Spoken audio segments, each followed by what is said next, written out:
Welcome, everyone. It is 5:15 on Monday, October 12th, 2020, and the Carroll City Council meeting is now in session. Will everyone please rise for the Pledge of Allegiance? I pledge allegiance to the flag of the United States of America and to the republic for which it stands, one nation, under God, indivisible, with liberty and justice for all.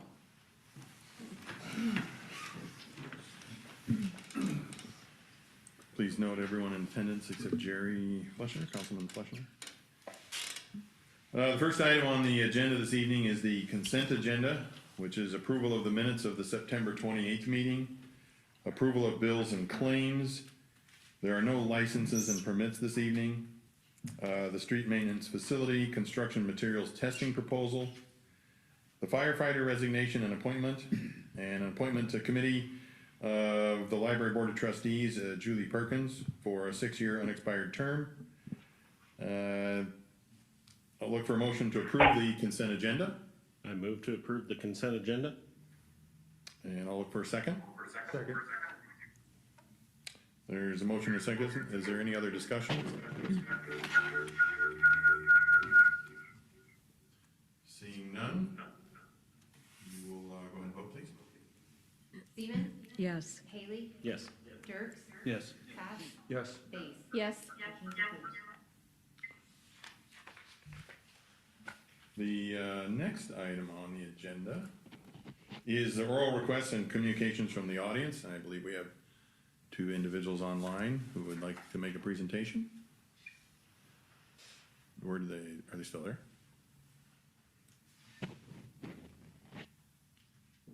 Mayor Jensen, is Yes, it go ahead, okay Ed. if we? Thank you for allowing Dr. Ubeling and I to address the City Council today. We thought it'd be a good time to give the City Council an update as to where the community is at with COVID-19 and maybe encourage a little bit of a dialogue as to what we can do as a community as well. Full disclosure, Dr. Ubeling and I have not practiced this, so we're going to try to work off of each other and complement each other as we go along. But I'm going to start off, first of all, just talking about where Carroll County currently is today. We have 345 active cases in the county today. And that's a pretty marked increase from where we were in mid-August. We had 32 active cases in mid-August. So we're seeing a significant surge in the infected people in our county. To date, 914 people have been infected with the coronavirus. Testing continues through Test Iowa and all the medical clinics in the county, and approximately 100 tests a day are being performed on the citizens throughout the county.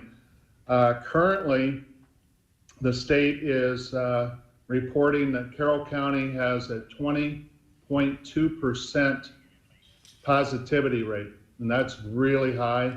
We're definitely one of the hot spots in the entire state. I'm going to let Dr. Ubeling talk about what we've been doing here at St. Anthony, but the hospital and medical staffs have been doing an outstanding job in taking care of our fellow citizens. As a matter of fact, the reputation of our medical staff is such, we've actually taken care of patients from 5 different counties, including Carroll. So that speaks volumes about the confidence that people have in our medical staff and our nursing staff and our housekeepers and et cetera, that we're all doing a really good job. But Dr. Ubeling, do you want to talk about some of the treatments that we're providing? Whoops. Kyle, you need to unmute your mic. Yep, is it working okay now? Yes, we can hear you now. Thanks, guys. Similar to updates I've given the public in other fora, currently, as of October of 2020, there are 3 evidence-based inpatient treatment options for coronavirus. Over the last 1 month to 6 weeks, we've had to expand the infectious disease ward at St. Anthony Regional Hospital twice. Currently, we have a 12-bed infectious disease ward, informally a COVID-19 ward. To put that in perspective, when the hospital expanded to add an intensive care unit in 2005, they added a 6-bed intensive care unit. And for the better part of 15 years, we've been able to take care of cardiac disease, trauma, surgery, etc., with a 6-bed intensive care unit, and we've had to expand to a 12-bed COVID unit in the last 6 weeks. For treatment options, dexamethasone, which is a type of steroid, it's commonly used around the time of surgery as part of anesthesia induction. It's used for different neurosurgical operations. Number 2, remdesivir, an antiviral. And then third, convalescent plasma, or antibodies donated from somebody who's already recovered from coronavirus. In some combination or all 3, this is the most evidence-based treatment regimen for somebody sick enough to be hospitalized with coronavirus. Typically, they have to be hypoxic, meaning that they cannot breathe room air and have enough oxygen in their blood. They need supplemental oxygen. Or they've gotten so dehydrated or lack of nutrition that they need supplemental hydration and nutrition. The number 1 diagnosis for being admitted with coronavirus is pneumonia and hypoxia, meaning low oxygen levels. I mentioned this in one of the local media sources last week, but when the President of the United States got admitted to Walter Reed, he essentially got the exact same treatment. Now, he got a monoclonal antibody, which is a cloned white blood cell producing antibodies to coronavirus, but that's essentially a synthetic, refined version of convalescent plasma. Otherwise, the dexamethasone and the remdesivir were the same. Ed, I'll turn it back to you. Thank you, Doctor. Not only is the hospital and the medical staff and the hospital staff doing an outstanding job, the area nursing homes and the residents and their families are really making significant sacrifices, as well as trying to keep COVID-19 out of each of those institutions, along with our assisted living facilities. And we all know the employees are out in the community, all of those types of things that just increase the risk, but there's a lot of lack of the social interaction because people are trying to protect our senior citizens, and that's real important to note. And then finally, I'd like to just talk about what a super job the public health department's been doing as far as educating the public with several times a week with communications as to what we can be doing, also giving us a tally of where we're at with testing and numbers and all those types of things. But more importantly, reaching out and talking to those outpatient individuals that we have. So a lot of the individuals that are currently infected are capable of staying at home and being treated at home. So one of the things that Dr. Euling and I thought was real important to come here is to just talk about what can the public do to help us as healthcare providers in slowing down this surge that we're seeing. Again, we're one of the hottest spots in the state, and it really is relatively simple. And we think this is a great forum for this. And again, I can't thank you enough for allowing us the opportunity to talk to the city council about this. But it really is important that the public wear masks when they're out in public, when they're in either outdoor or indoor settings, and come across individuals that are outside of their family unit. We should all be wearing masks. and I think it's a real important thing. We don't want to get into the mandate question or anything like that. Enforcement's difficult, but it really is important that we emphasize to protect each other and ourselves that we wear masks. And with that, I'll let Dr. Uebling talk about that as well. Thanks for humoring me just a little bit further. I also want to try to clear up some misconceptions about what the distance of 6 feet, what the time frame of 15 minutes really means. It's not a force field that is closer than 6 feet, and it's not a Cinderella phenomenon for 15 minutes. It's about percentages and likelihood. The closer you are to somebody, the longer you're close to somebody, and the less protection there is between people, the higher the chance there is for transmission.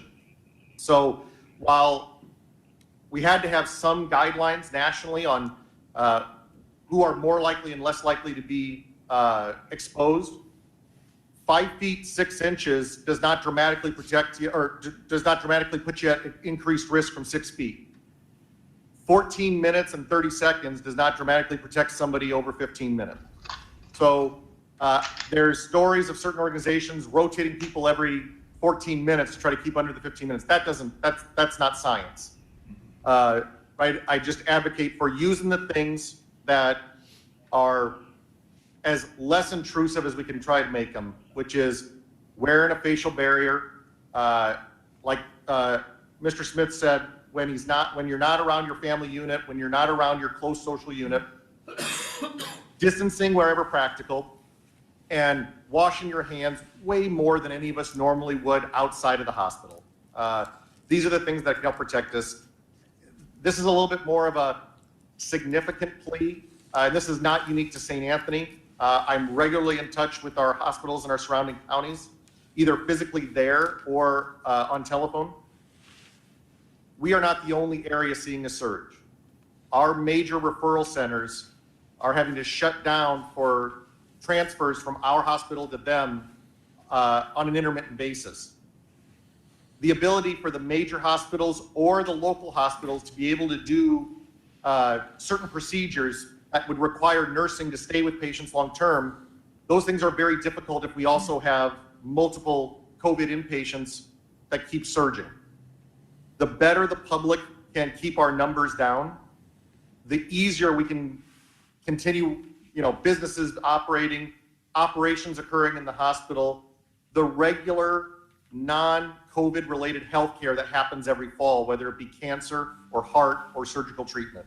So I put out a personal plea for not just for the St. Anthony providers, but for our regional county providers and for the state of Iowa providers that for just to do all of that other care, our numbers really need to go in a better direction. Kyle, this is Eric. How are you? You still there, Kyle? Absolutely. Hey, I got a question for you. Where can you pinpoint an area to where it seems to be emanating from? I mean, interviewing with patients and talking to them, are they collecting some evidence as to where maybe some of the hot spots in the county are or in the state? Where does it seem to be originating from? So, number one, congregate settings are a clear trigger point for a lot of locations. So, congregate settings meaning daycares, meaning long-term care facilities, meaning dormitories. Those are very clear intersection points. Now, I'll tell you locally, I am thrilled that the County Board of Supervisors has redirected Carroll County Public Health to take over contact tracing again. Because when the state was doing the contact tracing for the previous month, we didn't get that detailed information like we did for the previous 4 months, and like we will again after tonight. Okay. I was going to say, I thought that I'd heard that this morning, that the supervisors were going to be allowed to get that information back again. So maybe we can keep a little bit better track of that to prevent, people from conglomerating together. Okay, thanks. Absolutely.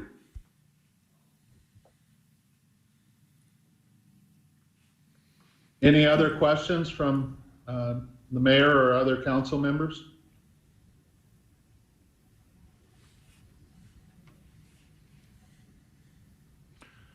Not seeing any, Well, Ed. again, I was gonna thank say, you very much for allowing us to appeal to the public on wearing masks.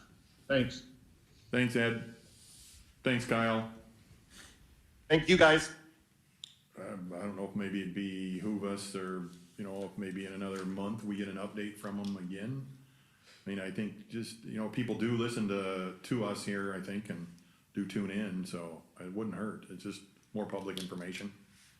If the council would be amenable to that, or I can talk to Ed and Kyle and see if we can. Whenever they feel it's critical. Critical again. Yeah, yeah. I mean, we were getting low and then all of a sudden it's popped back up again, so. Oh, I know. Kyle, are you still there? This is Carolyn Seaman. Are all masks equal, or do you recommend a specific type of mask that would be more effective? I'd be happy to answer that. So, geez, I'm really close to your guys' screen. Maintain your It's 6 foot. So- yeah. Socially. The best distant. evidence is for the N95 type respirator. Now, those are in short supply. We can't even get them for healthcare workers in certain sizes. So for the public, what we're really talking about is either regular medical style masks or the homemade cloth masks. So going to the homemade cloth masks, they need to be at least dual layer, meaning a piece of fabric sewn together so that there's at least 2 layers. The gator style, which you're going to see on professional sports sidelines all the time, and they've got a very different way of doing things. They're testing each other 5 times a week. But the gator style, where it's kind of a sleeve that gets pulled up, unless it's a double layer, those have shown to be less effective than a homemade tool sewn fabric mask. So for what we're talking about for the public, for the homemade style masks, as long as it can cover the entire bridge of the nose down below the chin, that's sufficient. And then wash them regularly. Okay, yeah.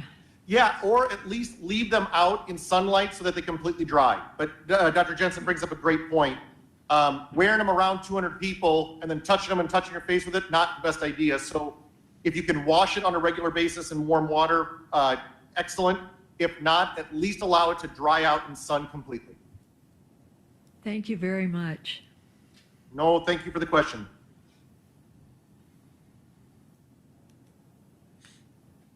Anything else?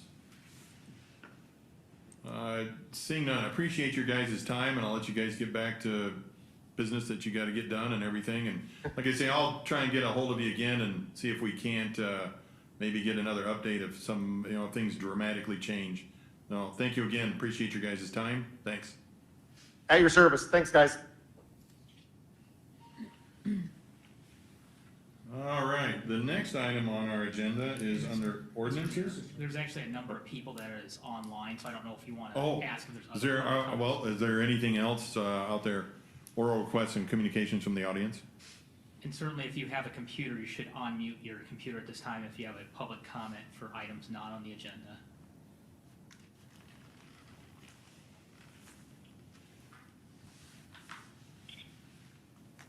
Not seeing anybody else or hearing anything. All right, now we'll move on to the ordinances. And this evening, we have a public hearing on the proposed Mid-American Energy Company franchise agreement. And it is 5:34, I'm gonna go by mine here. And we're gonna open up the public hearing on the proposed Mid-American Energy Company franchise agreement. And on the proposed revenues, we just do them both at the same time? I would do 2 separate. You wanna do public separate hearings, ones? So I'll address each The- item separately. The Mid-America Energy is now started at 5:34, and Mike, please. Thank you, Mayor and Council. As the council is aware, we currently have an expired franchise agreement, electrical franchise agreement with Mid-American Energy Company. City staff has worked diligently with Mid-American Energy, really have appreciated working with Mid-American Energy on coming up with the terms on a new franchise agreement. Overall, the negotiations went really well. And we do have a tentative agreement that is for consideration this evening for a new 20-year franchise agreement. At your last council meeting, the council approved a resolution that began the process to adopt a proposed ordinance granting the franchise agreement to Mid-American Energy Company, along with a revenue purpose statement regarding the use of revenues of the proposed electrical franchise fees. Notice that tonight's public hearing was published on October 2nd, 2020 in the Carroll Times-Herald. Some key highlights I go through with the franchise include, while the franchise agreement runs for 20 years, either the City of Carroll or Mid-American Energy may, during the first 90 days following the 5th, 10th, and 15th anniversaries of the franchise agreement, provide written notice to the other party desiring an amendment to the franchise agreement. At the conclusion of the negotiations, the city determines in good faith that the franchise should be continued without amendment, or have sufficient reasons to, that there's be an adverse effect, the council at that point may elect to terminate the franchise agreement at that point. If neither party does negotiate or commences with negotiations at 5, 10, or 15 years, the franchise agreement would continue until it concludes 20 years from the initial approval date. One item I would also point out in the agreement is concerning the relocation of infrastructure. As customary with all of our franchise agreements for utilities that are in our public right-of-way, that infrastructure, if it needs to be moved for a public project, needs to be moved out of the way of a public project at the cost of the franchise or the utility that has that. There is a provision in this franchise agreement that Mid-American Energy would not be required to relocate at its own cost any facilities within the public right-of-way that have been relocated by them previously at the request of the city within the last 5 years. So that is a little change from other utilities we have out there. And then additionally, there is a 1% franchise fee that's proposed to be collected on all Mid-American Energy electric sales within the corporate limits of the city. And that collection of the 1% local option sales tax would cease and terminate with this new franchise fee. Therefore, customers would see no change with the new franchise fee versus the local option sales tax that's discontinuing. So those are the main highlights of the franchise agreement. So at this point, the council should hold a public hearing, and if they find the proposed ordinance granting the franchise agreement with Mid-American Energy Company acceptable, that they should then approve the ordinance as proposed. With that, I'd be happy to answer any questions the council has this evening. How soon does this take effect? Is it like Upon publication. upon publication? Okay. Are there any questions from Mike? I guess, since this is a public hearing, are there any questions from the public with regards to the Mid-America franchise agreement? If you need to speak, please unmute your mic.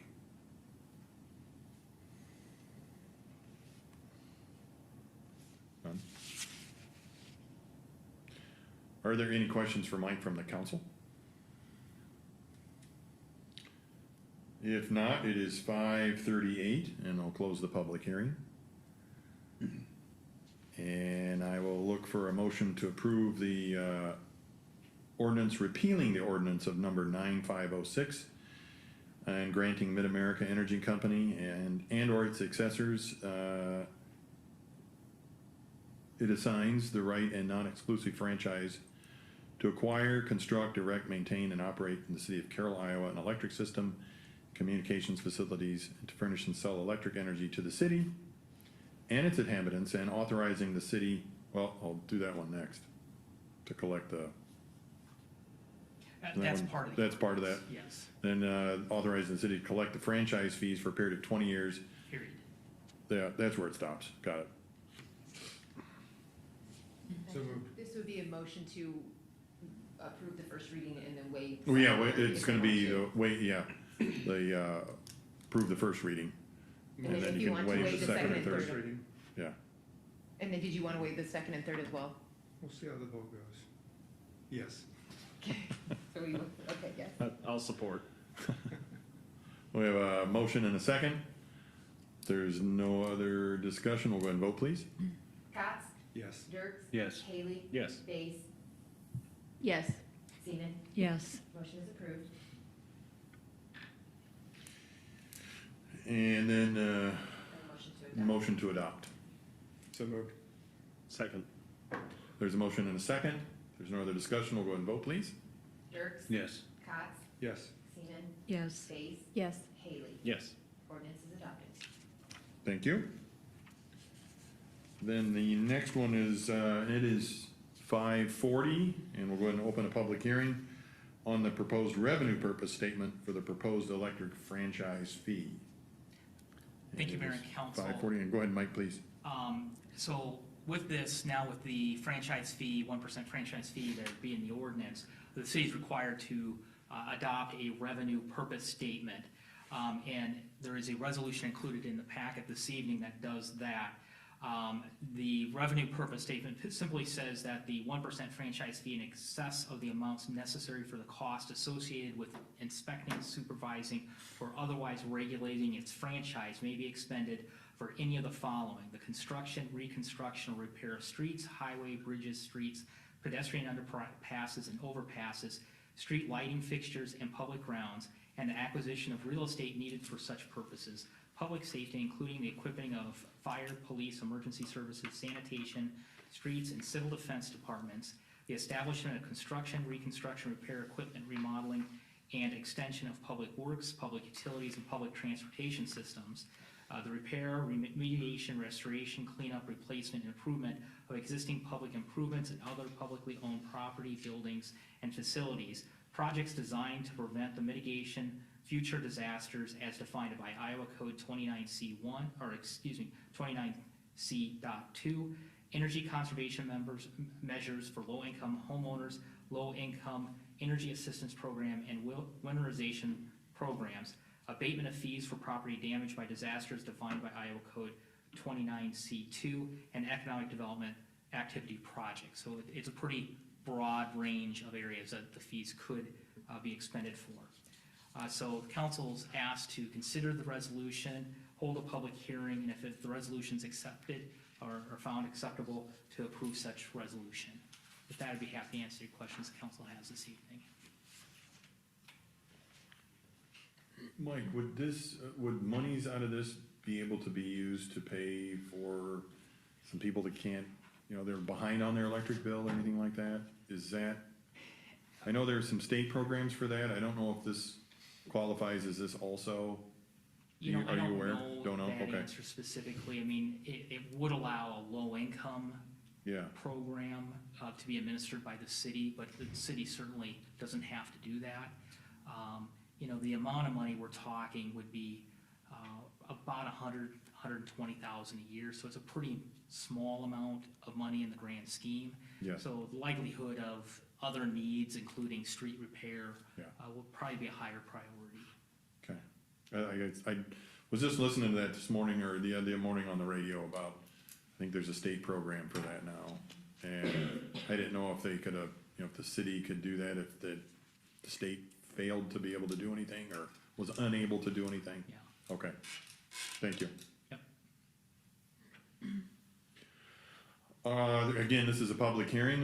Is there anybody in the public that wishes to make a statement about the proposed resolution for the revenue purpose statement with regards to the Mid-America franchise agreement? And if so, please unmute your mic.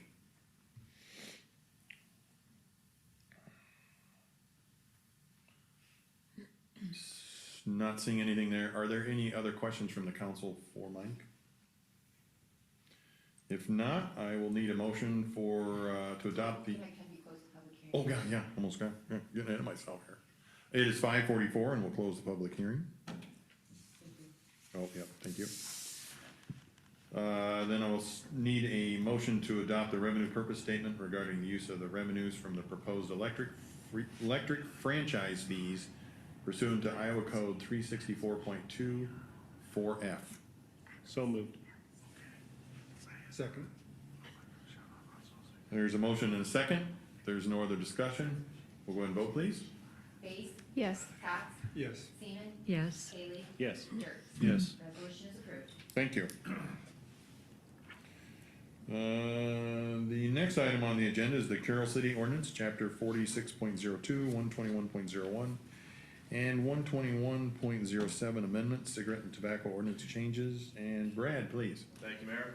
During the 2020 legislative session for the state of Iowa, the state code was changed to match the federal code requiring the age of 21 to purchase or possess or to sell tobacco products to a person. Our city code also needed to be amended to match this code in order for us to enforce it properly. So those three chapters deal with that, the 46.02, 121.01, and 121.07. It pertains to the possession of tobacco and the sale of tobacco to a person under the age of 21. So that's what those three amendments are for those two code sections. So my recommendation is we might as well waive the three ordinances at this point, or excuse me, the three readings, just because the state code already says this and it's easier enough just to match up with what they have. Are there any questions from Brad? Go ahead if you. Pretty simple. Yeah. Yeah. I mean, You it, probably should take them all separate, please. Because there's three Yeah. different ordinances. Yeah, there's three different ordinances, including with the so memo. I'll look for a motion to, change the ordinance of chapter 46.02 of the City of Carroll Code Ordinance. So moved. Second. Waive the first reading and, or waive all three readings. To Yep. waive all three readings, okay, so Yeah. moved. Second. There's a motion and a second. If there's no other discussion, we'll go ahead and vote. Base, Yes. Haley, Yes. Seaman, Yes. Cox, Yes. Jerks. Yes. Motion is approved. And then I need a motion to adopt. So moved. Second. There's a motion and a second. If there's no other discussion, we'll go ahead and vote, please. Jerks, Yes. Seaman, Yes. Haley, Yes. Cox, Yes. Base. Yes. Ordinance is adopted. And then I need a motion for the ordinance changes to chapter 121.01 subsection 1 and 9 of the City of Carroll Code of Ordinances to waive all three readings. So moved. Second.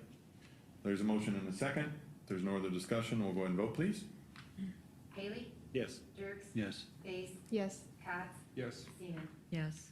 Motion is approved. And then a motion to adopt, please. So moved. Second. There's a motion and a second. No other discussion. We'll go ahead and vote, please. Seaman, Yes. Jerks, Yes. Cox, Yes. Haley, Yes. Base. Yes. Motion is approved. And finally, a motion to, the ordinance to change, chapter 121.07 of the City of Carroll Code of Ordinances and waive all three readings. So moved. Second. There's a motion and a second. Did you get it? Okay. If there's no other discussion, we'll go ahead and vote, please. Base, Yes. Jerks. Yes. Haley, Yes. Cox, Yes. Seaman. Yes. Motion is approved. Thank you. And then a motion to adopt. So moved. Second. There's a motion and a second. And I take it there's no other discussion. We'll go ahead and vote, please. Thank you. Base, Yes. Haley, Yes. Cox, Yes. Seaman, Yes. Jerks. Yes. Motion is approved. The next item is the Carroll City Ordinance Chapter 1, Section 14 Amendment, Fines and Fees. And Brad, please. Thank you. Again, this is from change to chapter 903.11A State of Iowa Code that occurred during the 2020 state legislative session. What this did is it changed the fine amount that cities can impose on a person who violates a city ordinance.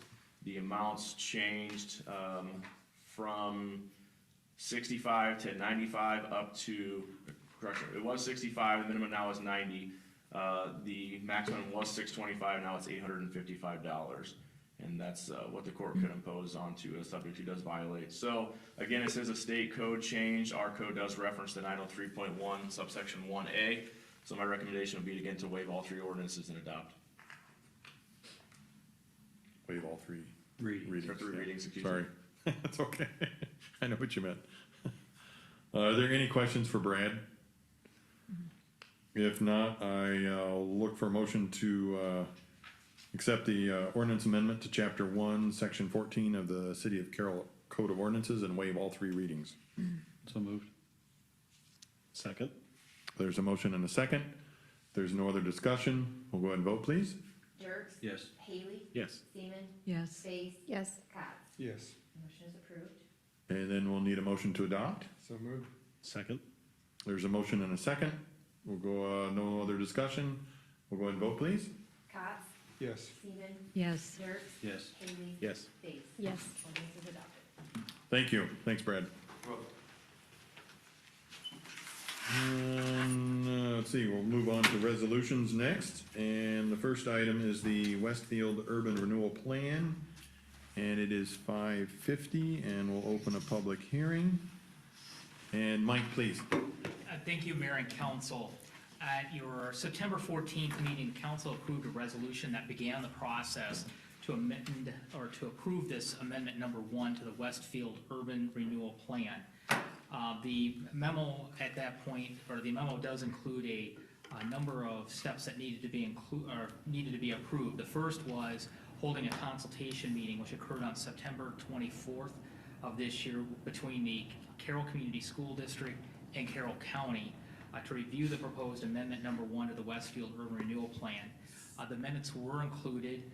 No comments were received from the affected taxing entities. A notice on tonight's public hearing was published on October 2nd of 2020 in the Carroll Times-Herald. The proposed amendment number 1 to the Westfield Urban Renewal Plan and resolution to adopt to the plan are attached, and there's really two main changes that this amendment does. First, it does provide a development incentive to BTC Inc., doing business as Western Iowa Networks, for up to $200,000 to complete stormwater improvements adjacent to their new facility. Second, it allows the city to reimburse the city road use tax fund in the amount of $144,802.62 related to work that was completed in 2007 through 2009 in support of the development of this area. These costs were to be reimbursed to the city. However, the developer that was responsible for those improvements went bankrupt, and the city never did receive reimbursement for those expenses. So the recommendation tonight from staff is, after the public hearing, the council consider and approve the resolution determining the area of the city to be an economic development area, and that the rehabilitation, conservation, redevelopment, development, or any combination thereof of such area is necessary in the interest of the public health, safety, and welfare of the residents of the city, and designate such area as appropriate for urban renewal projects, and adopt amendment number 1 to the Westfield Urban Renewal Plan. With that, I'd be happy to answer any questions the council has this evening. Nobody came to your meeting, I take it? No one came to the meeting. We received no comments. We were lonely. Again, since this is a public hearing, is there anyone online that would like to speak with regards to the Westfield Urban Renewal Plan? And if so, please unmute your mic.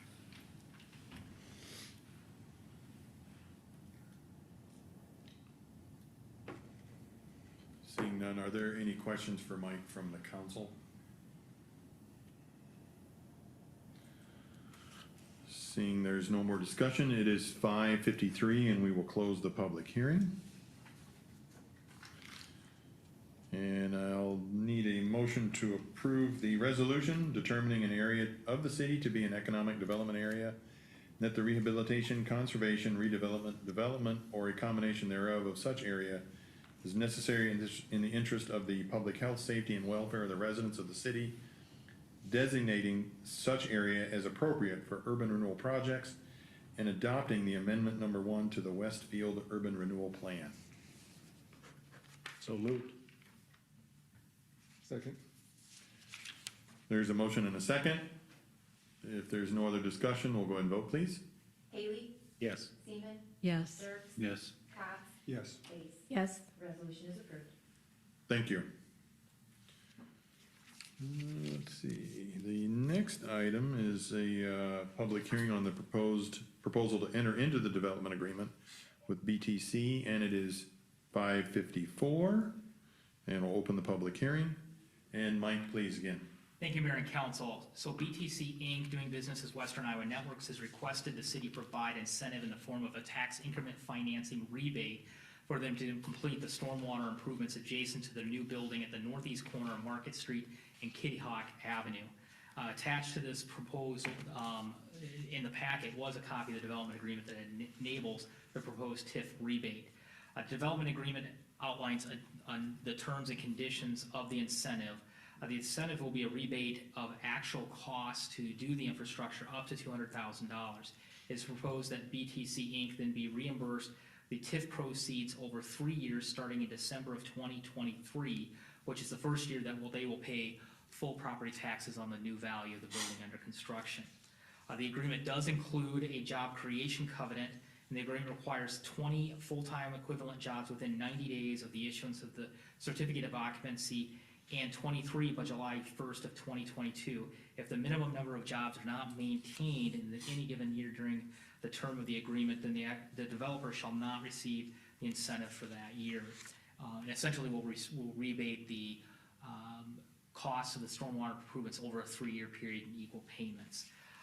Finally, there is a provision in the agreement that does relate to annual appropriation, which would require the council consider and appropriate in any fiscal year for that year the incentive that would be offered. That is pretty typical in development agreement language, and that would then not create a debt obligation on behalf of the city of Carroll. Notice of tonight's public hearing meeting was published on October 2nd of 2020 in the Carroll Times-Herald. So staff recommendation is after the public hearing, the council consider and approve the resolution approving and authorizing execution of a development agreement by and between the city of Carroll and BTC Inc. With that, I'd be happy to answer any questions the council has this evening. Could you remind me how they come up with the amount of jobs? It was discussions with Western Iowa Discussions, Network is what okay. they project they'll have. Okay, thank you. Again, since this is a public hearing, are there any questions from those that are online? And if so, please unmute your mic with regards to the Westfield Urban Renewal Plan.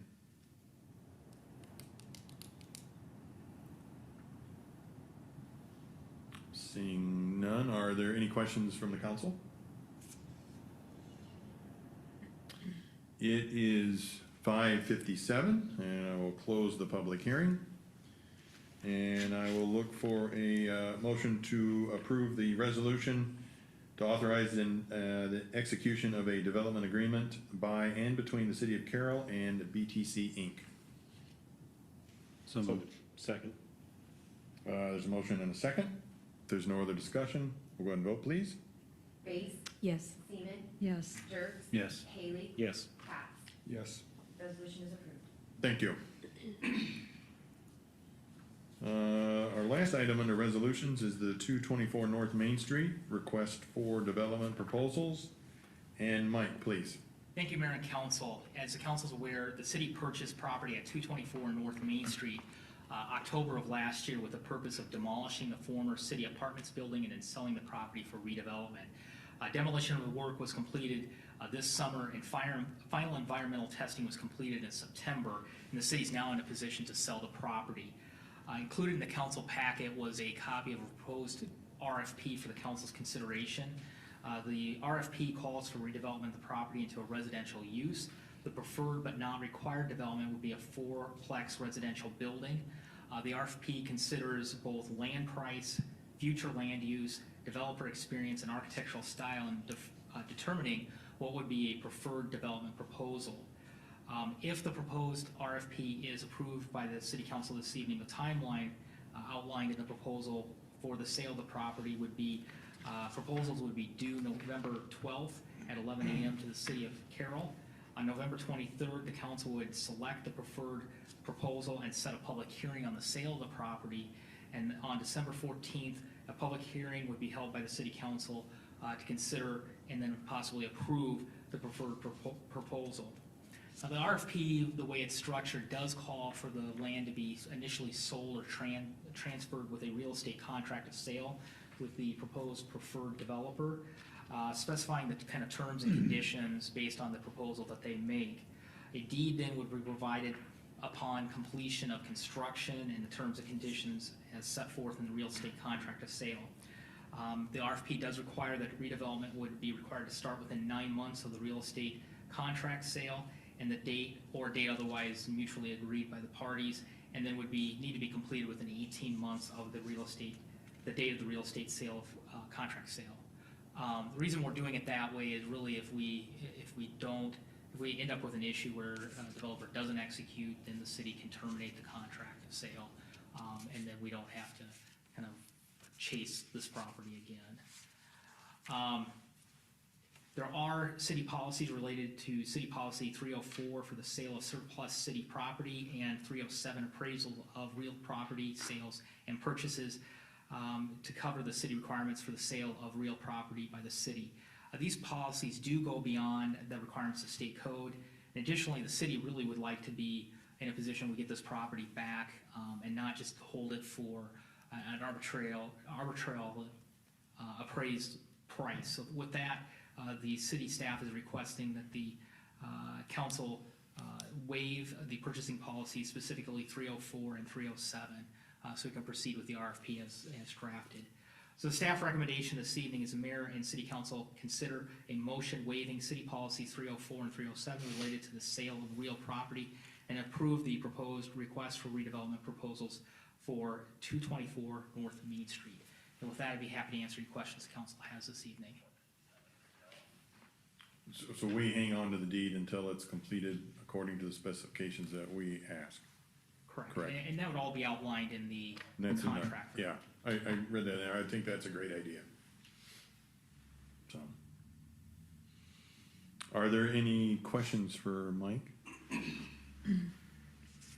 If not, I will look for a motion to waive city policies 304 and 307 related to the sale of real property and approve the proposed request for the redevelopment proposals for 224 North Main Street. So moved. Second. There's a motion and a second. If there's no other discussion, we'll go ahead and vote, please. Base, Yes. Haley, Yes. Seaman, Yes. Cox, Yes. Dirks. Yes. Motion is approved. Thank you. The next item is under reports, and we're gonna set a public hearing date for fiscal year 2020, 2021, budget amendment number 1. And Laura, please. Yes, thank you, Mr. Mayor.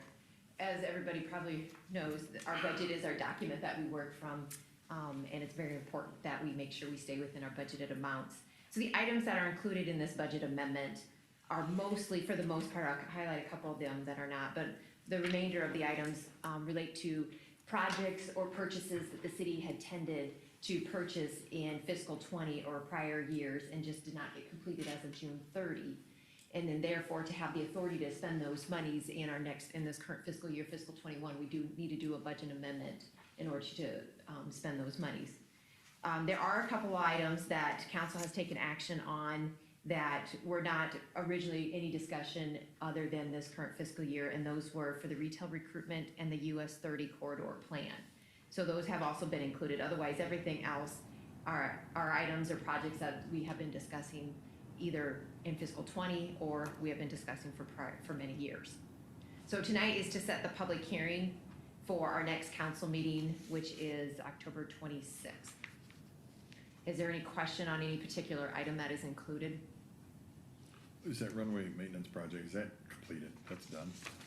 Or do they have a little bit more to go yet, do you know? They have started, no, I think they just entered into a contract, you may know this, I think they just entered into a contract for it. Okay, But we had some funding, we put some funding in last year's budget, and it just hadn't gotten started, because I think they're also working with the FAA. FAA's for that too, yeah, correct, And the CARES Act, because there's CARES Act money that's going into this as well. okay. Are there any other questions for Laura? If not, I'll need a motion to set Monday, October 26th, 2020 as the date for a public hearing for the fiscal year 2020-21 budget amendment number 1. So moved. Second? There's a motion and a second. If there's no other discussion, we'll go ahead and vote, please. Haley, Yes. Cox, Yes. Seaman, Yes. Base, Yes. Dirks. Yes. Motion is approved. Thank you. The next item under reports is ash tree removal, 2020 Phase 2. And Jack, please. Thank you, Mr. Mayor. On September 18th, we received 4 bids for tree removal. This is the second phase. We had an earlier phase earlier this year in 2020. The contractor started January and had to stop due to a requirement from the forestry, the DNR, that says you can't cut trees for certain times of the year, so they had to stop. And that bidder still has 30 trees to remove. They could have started as of October 1, and the superintendents have not informed me of any additional trees being removed. I did make contact with that contractor September 30th and said, tomorrow's October 1, let's get going, and we haven't any trees removed. But with that being said, Mike and I talked and wanted to try to get another 60 trees removed, again, in the golf course, cemetery, and miscellaneous areas in the park. And there's a tree at 1205 North Grant Road that needs to be taken down. So we added that one to this project. First of all, the municipal golf course, 20 trees. Tenary Tree Service out of Pomona, Kansas, and Snyder Tree tied at 12,900. That's ironic. All the numbers they can come up with, they did tie. Cemetery, Snyder was the low bid, responsible bid. We had asked for insurance documents, and Snyder was the lowest that did provide that. Miscellaneous parks throughout the different parks areas. Tenary Tree Service, again, 20 trees, they were the low bid. And then Snyder was the low bid at that 1205 North Grant Road. With Snyder still having 30 trees removed from the first tree, and if we gave them the 20 more plus the one, that's 51 trees that they need to get working on. So our recommendation was to have Tenary Tree Service, Pomona, Kansas, do the golf course and the parks. Information from them, they will be here. Come out from Kansas, they do a lot of work through Iowa. They're gonna be in this area doing parks work, I think in Boone, Jefferson. This company's actually trying to relocate back to Ankeny. That's where they were originally from. So he's gonna be here, he said no later than December 1. All the trees will be removed, about a week at each location. So, if we allow them to do the 2 parks and Snyder do the trees in the cemetery and the 1 tree, the total cost was $48,750. And I'd open up to any questions. Most of these trees are in fair shape. There's none that you're looking at today saying they're gonna fall and hit something, but we do know that the Amarash borer is here as of April of 2018, and the life expectancy of a tree once it has a borer in it is 3 to 5 years. Who's gonna mark the trees, Jack? Did we do that?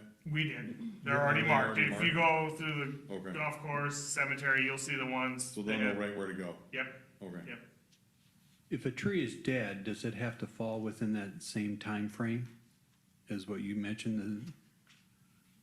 You had mentioned before, there's a time frame where they had to quit sawing Right. down trees. Yeah. If it's dead, does it fall in that time frame? Yes, yeah. Really? If it's dangerous, if there's one that is dangerous, it could fall and damage property, damage someone, then you can remove it. But my understanding is if it's still dead, that unless it's dangerous, it needs to be in these time frames. And none of them are, we got all the dead trees this first round. So these are ones that are damaged and getting to that point in the next few years. So. And when I did check with the DNR and I said, this is our situation, do they need to stop? They said yes. I didn't say The that. colder it gets, the less active the borer is, so Yeah. they don't release the borer when it's hot out. And it's not about the boar, it's actually about an endangered bat that's being protected in this case.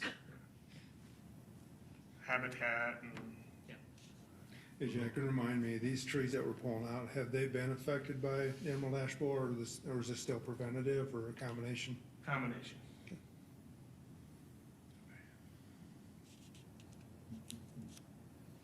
Any other questions for Jack?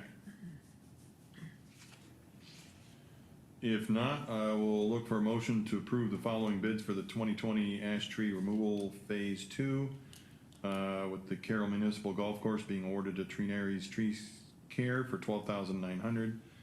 The city cemetery with Snyder Tree Service, $22,000. And miscellaneous parks, Trinaries Tree Care at $12,900.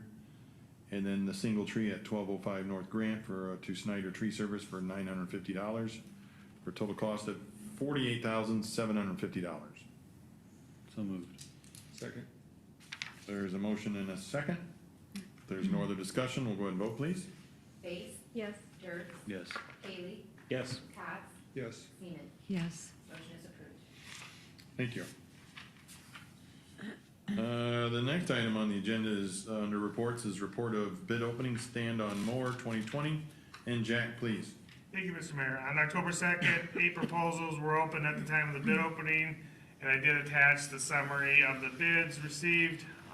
Haley Equipment, the standard SM 36-inch stand-on mower, did meet the specifications outlined in the bid. So our recommendation would be Haley, implement Haley equipment for $5,750. And I don't know if there is someone online, I talked to someone today that thought they would be in, I would just ask. Can't read that bottom. There's one individual I don't recognize, but they would need to unmute their mic if they want to speak at this time. Okay.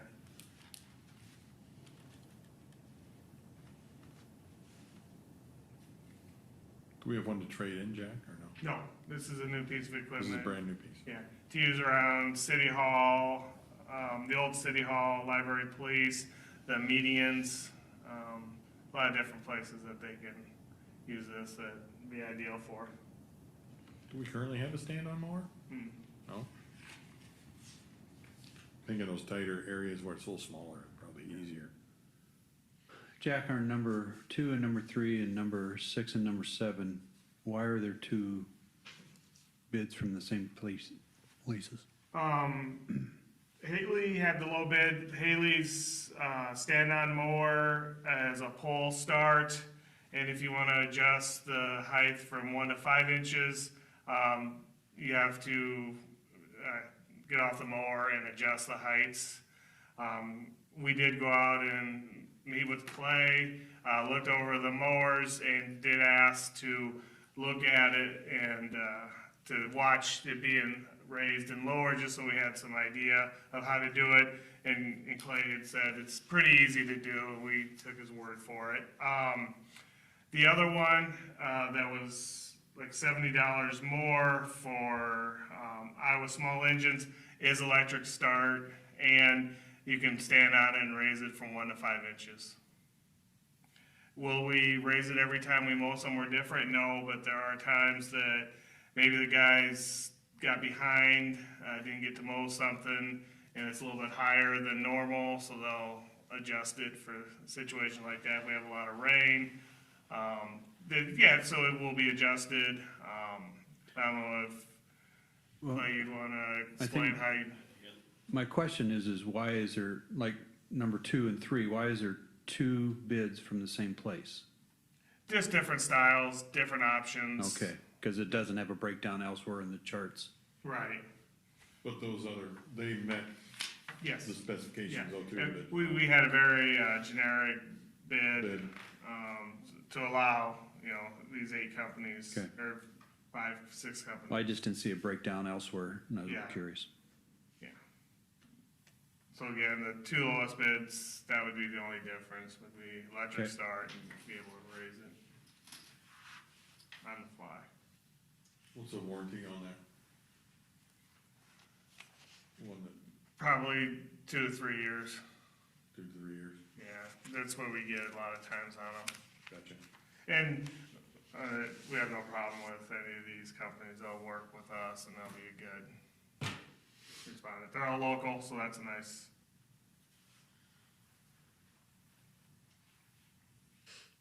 Are there any other questions for Jack? If not, Mr. Mayor, I am pushed back from this as my company's involved, so correct. I am out of this You'll have vote. to abstain, sir. Yes, sir. Thank you. If there's no other questions for Jack, we'll look for a motion to approve the proposal from Haley Equipment, Carroll, Iowa, for the total bid price of $5,750 for the stand-on mower 2020. So moved. Second? There's a motion and a second. If there's no other discussion, we'll go ahead and vote, please. Dirks, Yes. Seaman, Yes. Space, Yes. Cox. Yes. Motion is approved. Thank you. And the next item under reports is the report of bid opening cemetery truck 2020. And Jack, please. Thank you. On October 2nd, same day, 5 bids were open at the time of the bid opening. Attached is a summary of the bids. New Way Ford, Cooner Rapids had the low bid for 2021 Ford F550 truck in the trade-in at $49,409. Champion Ford Carroll was second with a $60 more bid for the same truck. If you had noticed, if you'd seen anything, we did do an amended bid. The first bid I sent out was quoted at 2020, and that was not going to be an option to get a 2020. So the amended requested 2021. That was the only difference on that between the original and the amended, if you saw the amended information.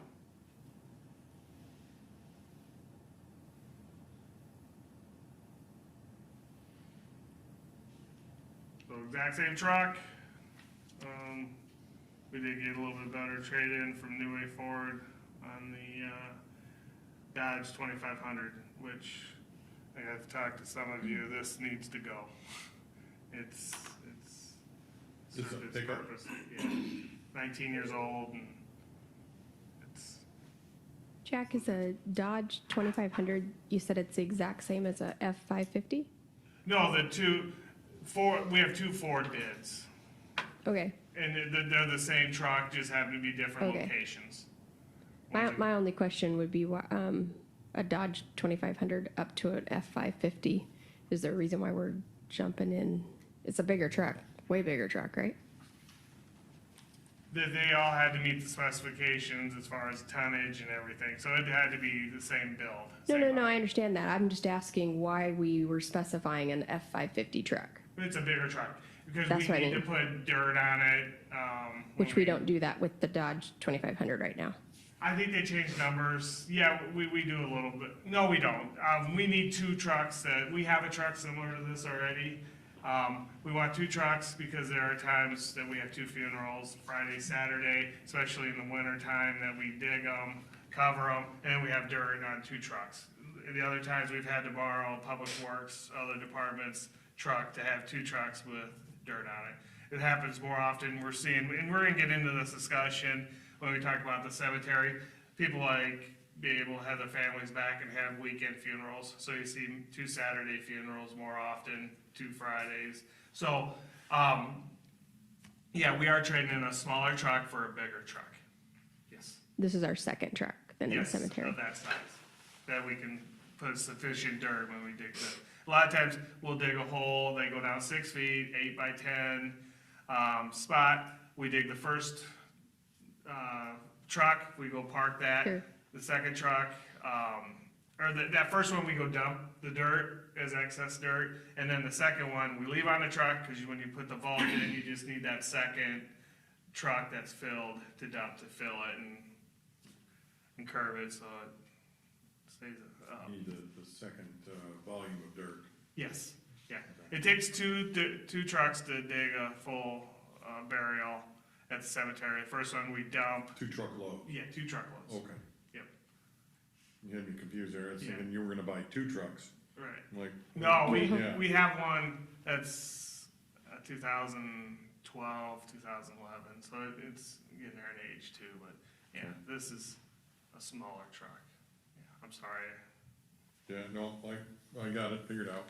So now you've got 2 good-sized trucks that you can do the job with and Yeah. accommodate multiple funerals. Yes. And this will probably become primary and the Yes. older truck a secondary.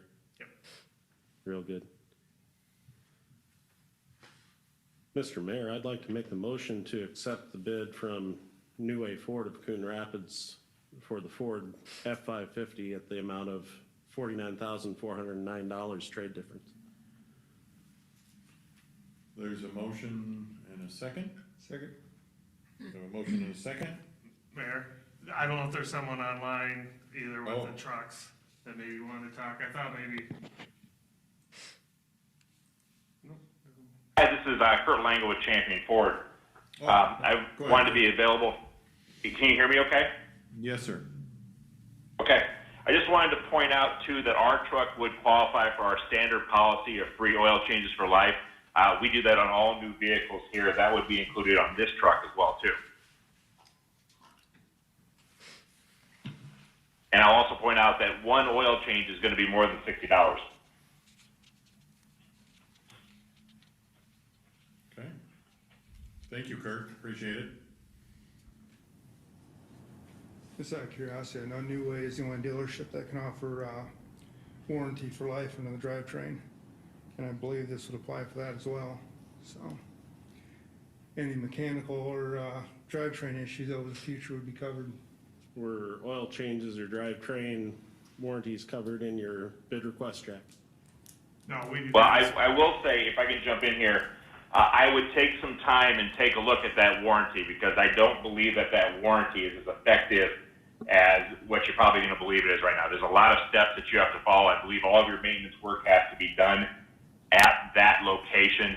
Obviously, with Ford, there's going to be a warranty on that truck. That's a manufacturer warranty as well, too. I would urge the council to keep in mind that that warranty is actually a pretty narrowly focused warranty. It is narrowly. As I focused. understand, It is obviously, I'm not. It is on the drivetrain, How I understand. and it does have to, the maintenance has to be done, but it doesn't have to be done at a dealership. It just has to be documented. I know from personal experience. Who does do we do our own oil changes? Do our guys do our own oil changes? We can, yeah. Oh, okay. I wasn't aware if they did that or not. Not the streets garage. They'll do it. But yeah, that, I was just saying, because I know they do some maintenance stuff down in there. Okay. I guess the last thing I would ask the council to just keep in mind is we are the Carroll dealership that had the lowest bid. I understand that you're opening this to everybody here, but we are the one that's just up the street from you. Thank you. Go ahead, Missy. No, I mean, you already made the motion. I probably should have asked sooner. I just was curious. Well, we're in the discussion phase of it, so.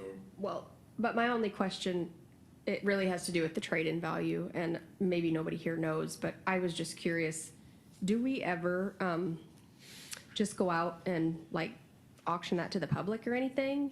I'm just asking because I looked at these trucks and I think that you're gonna pay more for one with only 59,000 miles on it. I'm not sure that anybody here is giving you fair price for our trade. And I'm not a car dealership, but I'm just saying, I just wondered if we ever thought about doing that. I mean, will we ever look at it in the future? We have or- done that on, I think, Andy's truck a long time ago. Okay. His old red truck. I've been here quite a while, but I haven't known that we've ever done this, so Yeah, that's why I I'm don't think asking. otherwise we've done any in the Parks and Rec. I'm not sure other departments if they've done anything like that. I know they do that, some of that stuff out at the Solid Waste Commission, they sit on that too, and sometimes some of that equipment, they can send to an auction, but I think it's just easier to just get rid of it by. I'm if they sure can that get it is, trade-in. but a lot of times a truck like this with only 59,000 miles on it, a farmer will pick up really quickly. Yeah, I mean, right. or like my husband doing construction would pay well over $3,000 for something to have it with that less miles on it. I just didn't know. Yeah, That's why I was asking. okay. I think there's been a couple of things that have been brought up that I would defer voting on this until those numbers come forward.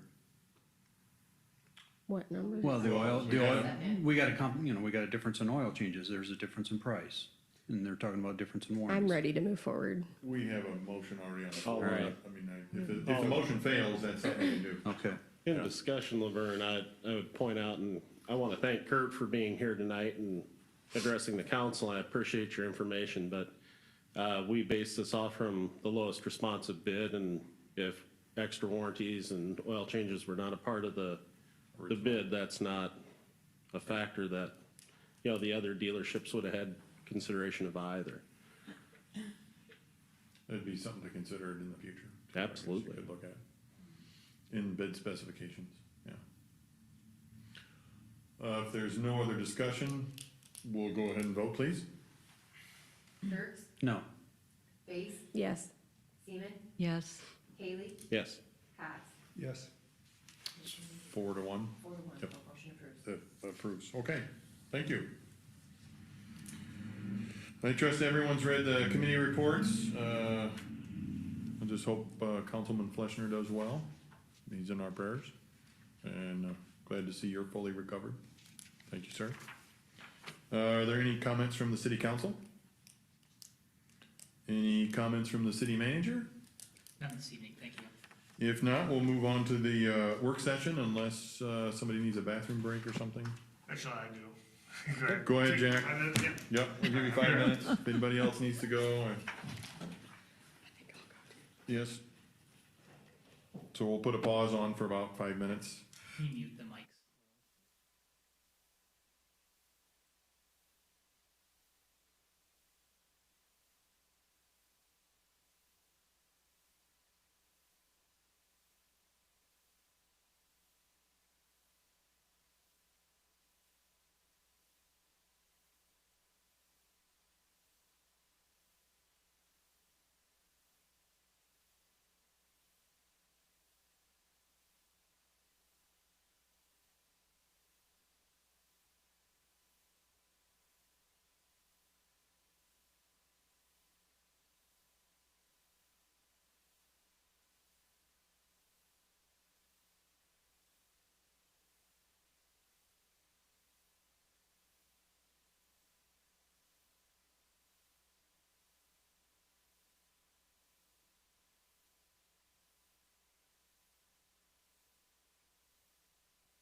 All right, we are back again, and we're gonna have a discussion, work session on the park and recreation items, and we're gonna start off with the Carroll Recreation Center fees. And Jack, please. Thank you, Mr. Mayor. Mike and I were having conversations. A lot of times I bring the proposals to you that night. You get your information and you vote on fee increases or what we decide to do. Wanted to give you an information, have time to think about it, and we'll bring it back. We have plenty of time in order to, if we decide we want to raise fees. Typically, if we can do that in October, November, we'll send out by December 1st a notice, a little postcard that says, Jack Wardell, your PAMP membership is going from X amount to X amount. So people know, it's a reminder, that they know that the fees are going up. The downside is I haven't used my membership for a year or so. This reminded me I need to cancel. But it's still a way that we inform the public, our members who do PAMP. So last time we did raises was November 2018. Generally, they're about a 5% increase. I've attached the current fees, family 453. I won't read them all. You can see them. To a senior couple of 360. The proposed, again, approximately 5%. Just wanted to make that PAMP amount easy to put in people for their checking accounts, so it's easy to see and do that. So we do that for residents. One thing we're looking at is a non-resident fee. We've never done that at the rec center. We did, and I'll show it later in a later presentation at the golf course, I think up until 2010, and we eliminated the non-resident fee, but just something to consider.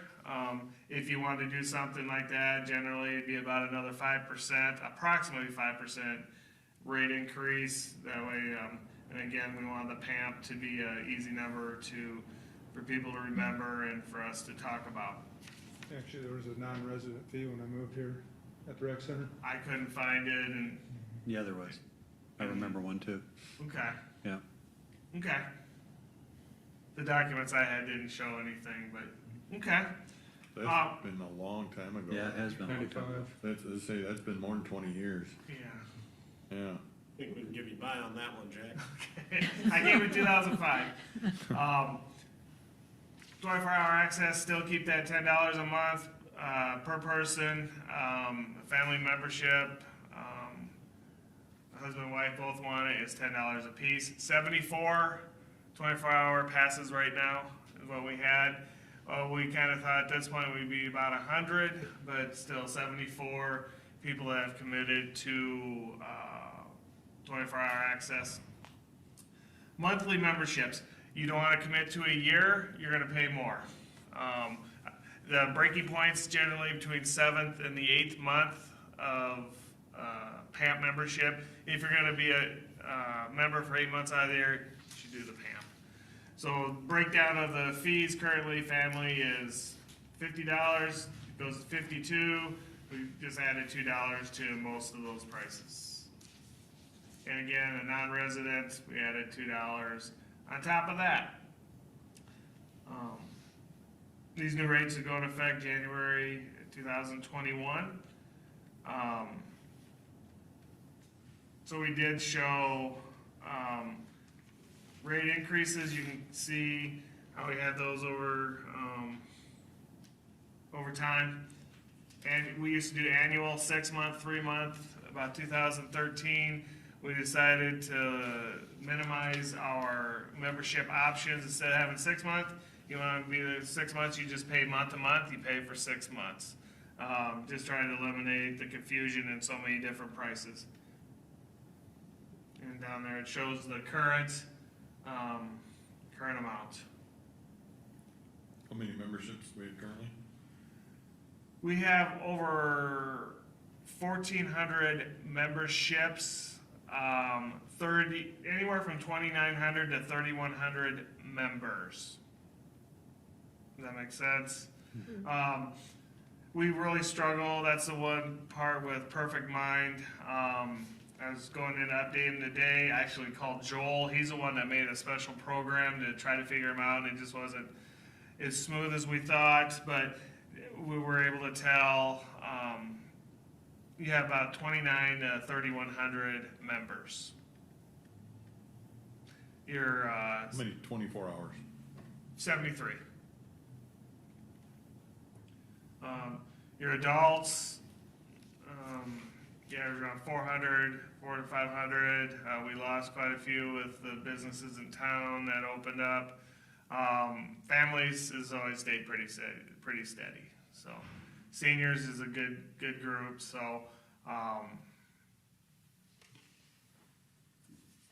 we'll lose a couple when we raise rates. Like I said, when we send that postcard, it reminds people I haven't used it in the last 2 years. I need to cancel it. And if they've fulfilled their requirement of being on for 1 full year, then they can cancel, and hopefully we can talk to them and figure out why they don't come down. Can we structure something? We'll try to sell them on keeping it.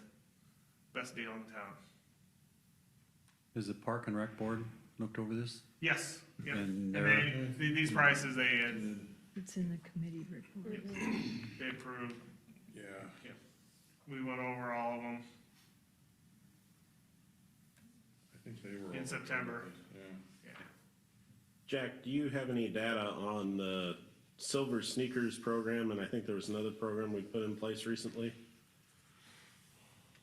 I know they said outside of this purview a Yeah. little bit, but I was just curious. 100 silver sneakers. Are those included in the numbers that you gave us earlier? Yes. Okay. Yes. Thank you. Great program. It's very easy. Pam, when they check in their card, Pam pulls up their name, says so-and-so is there 9 times, sends it off to Silver Sneakers, and boom, we get the check back. It's good to hear it's being used. Laura well. works with Pam a lot on that. We've never submitted something where we haven't got a check in a timely manner. It's slick. Great, thank you. And this is something, we've talked over the several years about doing, what do we need to do for memberships? One thing we're looking at is having businesses, maybe have a discount if you have 5 members that, in that business, McFarland Clinic, I just came up with that one. We get a check directly from McFarland Clinic for their 20 employees. It's pretty smooth where, Pam does a lot each month, checking every Pam, make sure the transactions, and there's usually 1 or 2 each month that something happened to it. So she works on those ends. So, if we get businesses to get their members and their employees, and then we just get a check from them. That's what we're working on right now. We're trying to establish that. Part of one of your requests was, have a plan, a marketing plan, and viable rec center. That's one thing we're looking at doing. Another question for you, Jack, just for all of us. Yep. Would you define PAMP, please? I know what it is. Pre-authorized monthly payment. Thank you very much. So if you have a $240 membership divided over 12 months, you have to commit to the 12 months. That's $20 a month. Thank you. It's a requirement to be ACH, isn't it? Yes. Yep. Checking our savings. Yep. So when someone says they don't want to renew their membership, then that is shut off. Yep. We don't. Yep. Okay. Jack, can you talk a little bit about the daily rates? I know we didn't cover, and kind of the change you're looking to make with the low income and what you're looking to do there. Right.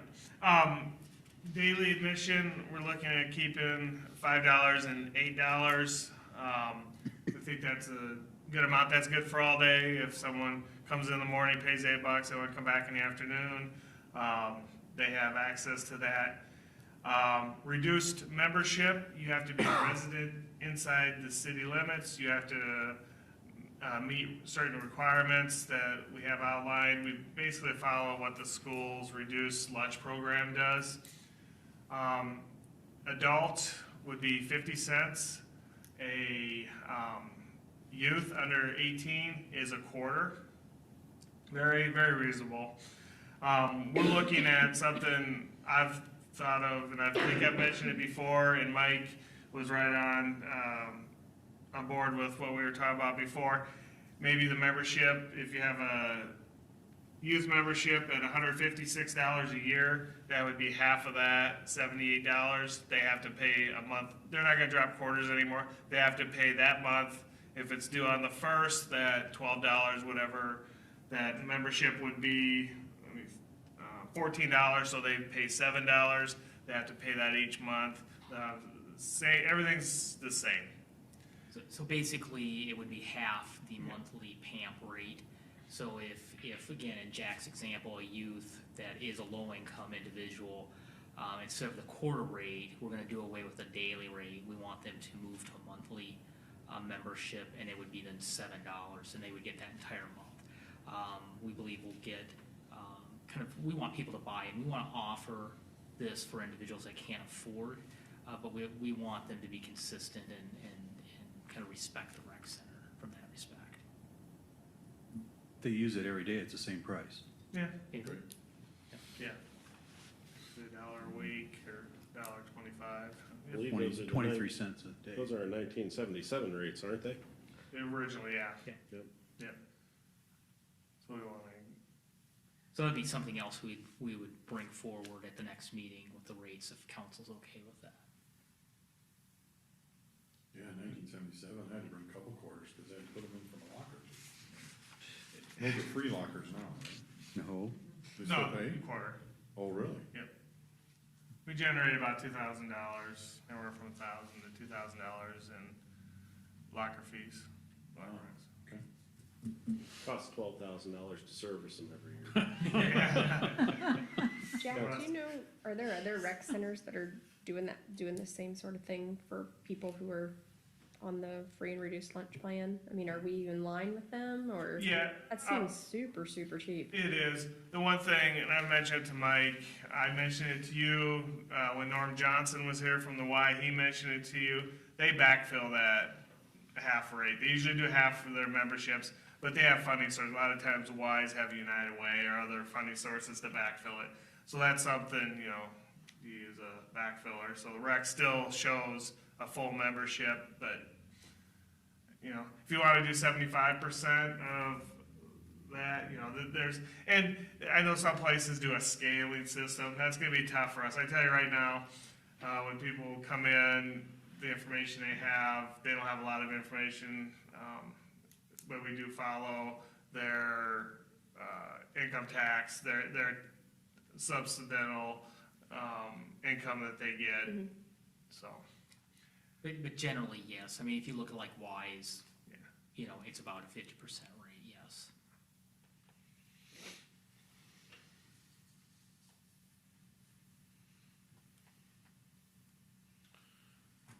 Any other questions for Jack on the rec center rates? So Jack, did you say that the reduced rate would only be for Carroll residents? Mhm. So there would be no non-resident break or anything I mean, like that? we could look at 75% for a non-resident, 50% for resident, if you wanted to have a non-resident. If we're gonna do, maybe that's something to think about. But historically, I- we've only done city I- residents for that. I wouldn't do that.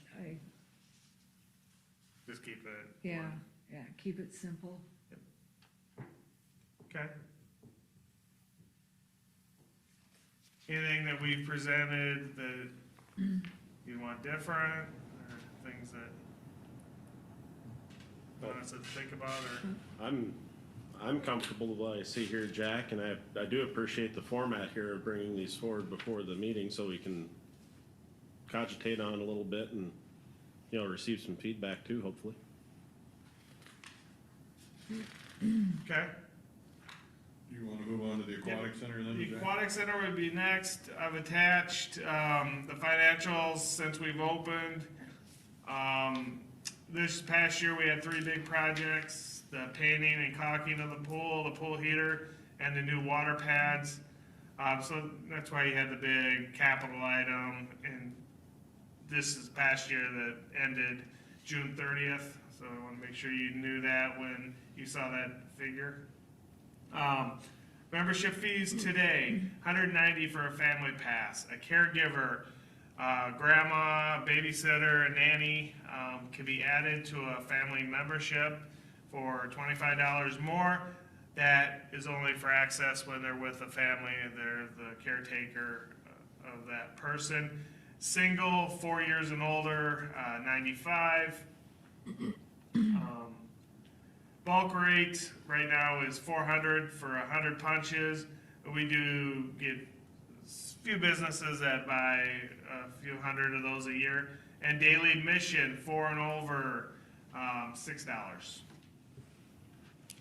And proposed $200 for a family pass. We have not raised rates since the pool opened in 2008. Caregiver to $30, a single, $100. Bulk rate $425, and daily admission is $6.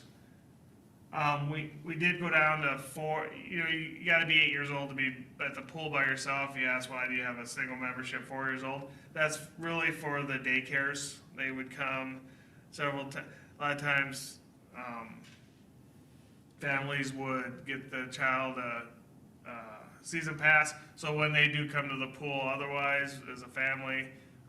They pay daily admission, but the child comes probably 2 or 3 times a week. Some of these daycares come every day, so that's why we went down to 4. Normally you got to be 8 and over to be at the outdoor pool. What was the rationale for not raising the daily admission? It just seems like that's a healthy rate. A lot of times people don't. They're there for just a couple hours. Rec center tends to be more of an all day. But we can definitely look at that. I didn't know, maybe $7, $6.50 or something along that line. We like that whole dollars, not 50 cents. Yes, I know, I saw that. Yeah. So if we go, it'd be a 7. I would also say we should look at what other cities charge. I mean, You look at those and it's roughly. Yeah, I mean, we can still certainly look at comparable those. with Yeah. that, yeah. And if others are different, we raise all the other ones, you might as well. Yeah. Just look at that one and see what we get. Okay. Thank you. Anything else for Jack on the aquatic center? If not, when you're ready, Jack, go ahead with the golf course fees. Thank you, Mayor.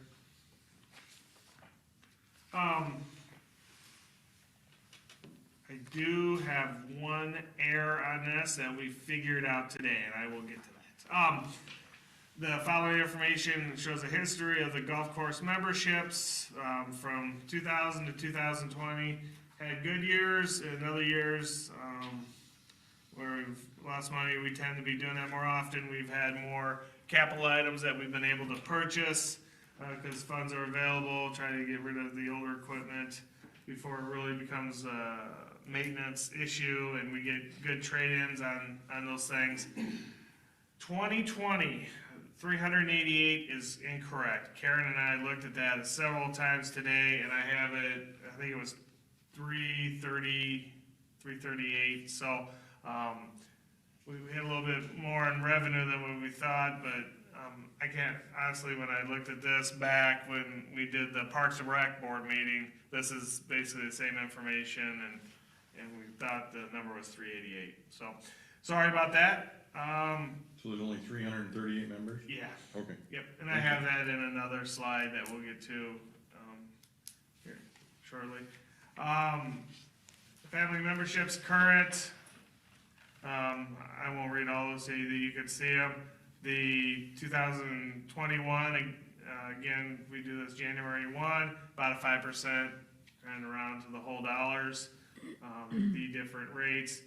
And then the PAMP, if they do PAMP, so I'll use the example of an adult, $42.41 for a membership per month, and it'll go to $44.50.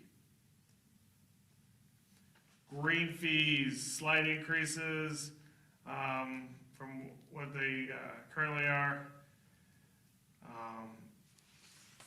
$16.50, $19 on weekends, $25 to $29 are the current rates. And then the golf cart rentals, seasonal, $480. We have a ton of people think that is the best deal. They come out, their cart's ready. Brenda does a phenomenal job of making sure if Clay calls, he has a seasonal cart, he wants to be out there at 7, his cart's ready for him. So we generally ask a day in advance if you're gonna come out and need a cart, but people can't always do that, and she does a great job. Trail fees. Everyone know what trails fees are? Everyone brings out their own golf cart, they drive it to the golf course. To use their cart, they need to pay a trail fee. So 9 holes is $5, $750 for 18 holes, or an annual of $200. So the proposed green fees, like I said, the slight increase, we would go to $17 and $20 for 9, 18 holes, $27.50 and $32. These are still competitive with other markets. Proposed rentals, slight increases on both of those, and take the seasonal from $480 to $495. And then the trail fees, no change. Some of the reason that we did trail fees is we wanted to add more trails to the course out there. Several years ago, we feel like we've gotten to the point where we really don't need to add. We maybe need to maintain. Sometimes when we do construction projects out there, when the big construction equipment crosses, we get a breakage. We'll repair those situations. So really, we've maxed out. The next option would be if you wanted to have a trail from tee box to green throughout the whole facility. Some golf courses have that. That's going to be very expensive. So bottom line is we feel like at this point the length of all of our trails off of each tee box is sufficient. We don't need to add, so we're not going to raise the trail fees. They still basically pay for the trails that have been put in place. Are the so if I come out and get a family membership, is the trail fee included in that if I have my own cart? So if I have my own cart, Yep. and I pay a family membership or an adult membership, I still have to come out and pay $5 for the trail fee. That, or if you golf a lot, you can pay the $200. You pay the $781. I think it's $781 for a family. Yeah, $781 plus $200. We just looked through tons of $981 checks that we got. So it's your choice. You want to pay per time. Okay. Yeah, a lot of times they'll write a check for both.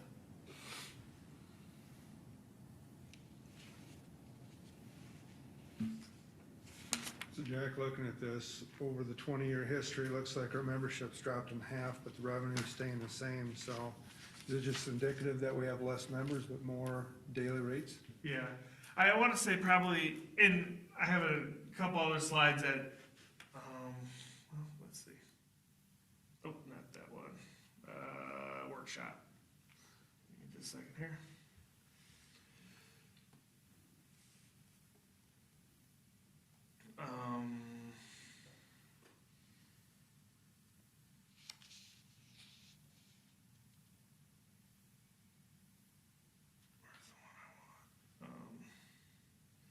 Yeah, here. So this is an estimate, the best that we can do.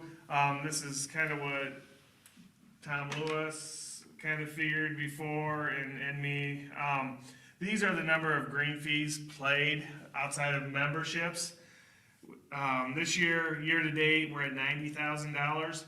Basically, we take 9 holes. Everyone plays 9 holes, but probably half of everyone that played 9 holes plays another 9.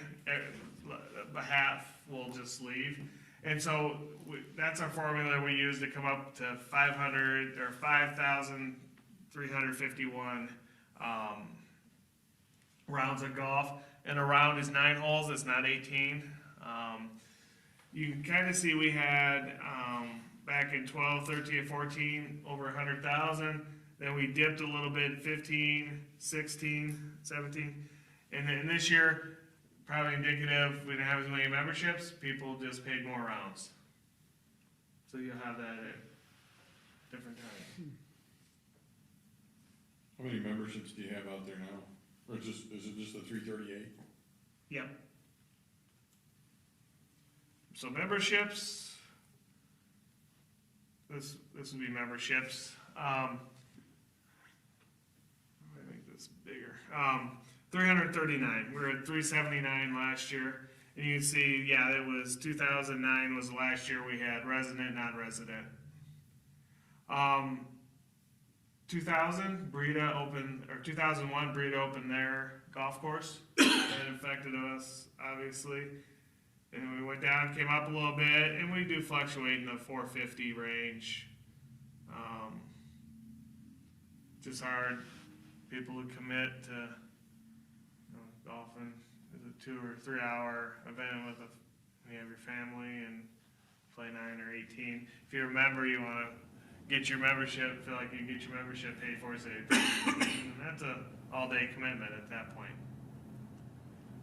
I'll start up here, I guess, and we do have the cemetery on the other one, but let's touch base with the golf course.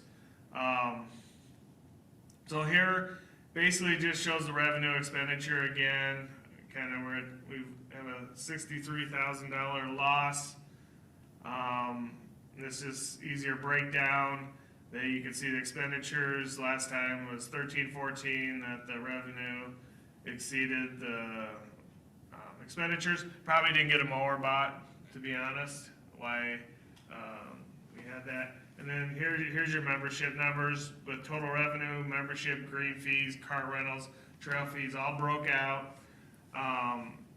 So again, year to date, that's what the YTD, 339 members. We're at 345, which isn't bad. At 19, before COVID, we were at 353, 383. We will surpass last year's total in revenue.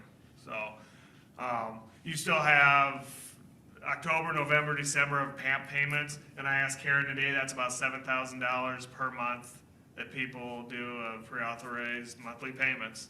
So yeah, right there is 21,000, so we'll be 366. And last week was nice. That is not added in these numbers. So this is year to date, are you talking October 1st or as of like? October, yeah. Okay.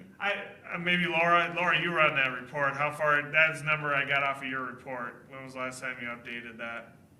Probably September. September, Probably yeah. September. It was end of September. She says it. You probably don't have any info from October on there. No. Okay. Yeah. So we'll push the 383. Again, rounds of golf was good. Cart rentals were down a little bit. If you remember, early on when we opened up, we were social distancing. Mike and I were playing. Normally, him and I, we'd be out there, it'd be $10 for the cart, 5 each. Well, we didn't want you riding the same cart. They still just charged me 5 and you 5, but we took out 2 carts. So it was kind of a decision other clubs were doing, other areas were doing.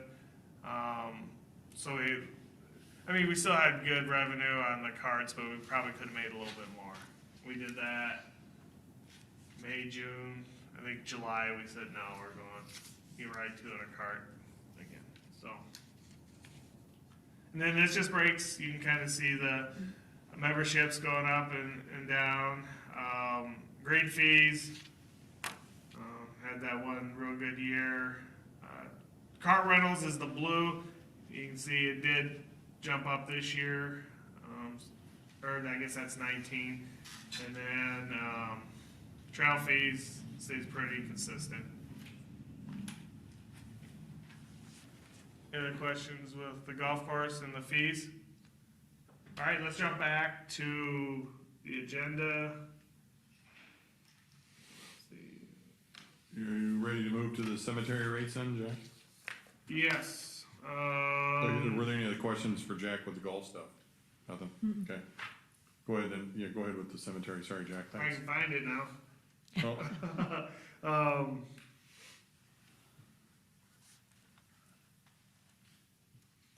There it is. Okay. Sorry.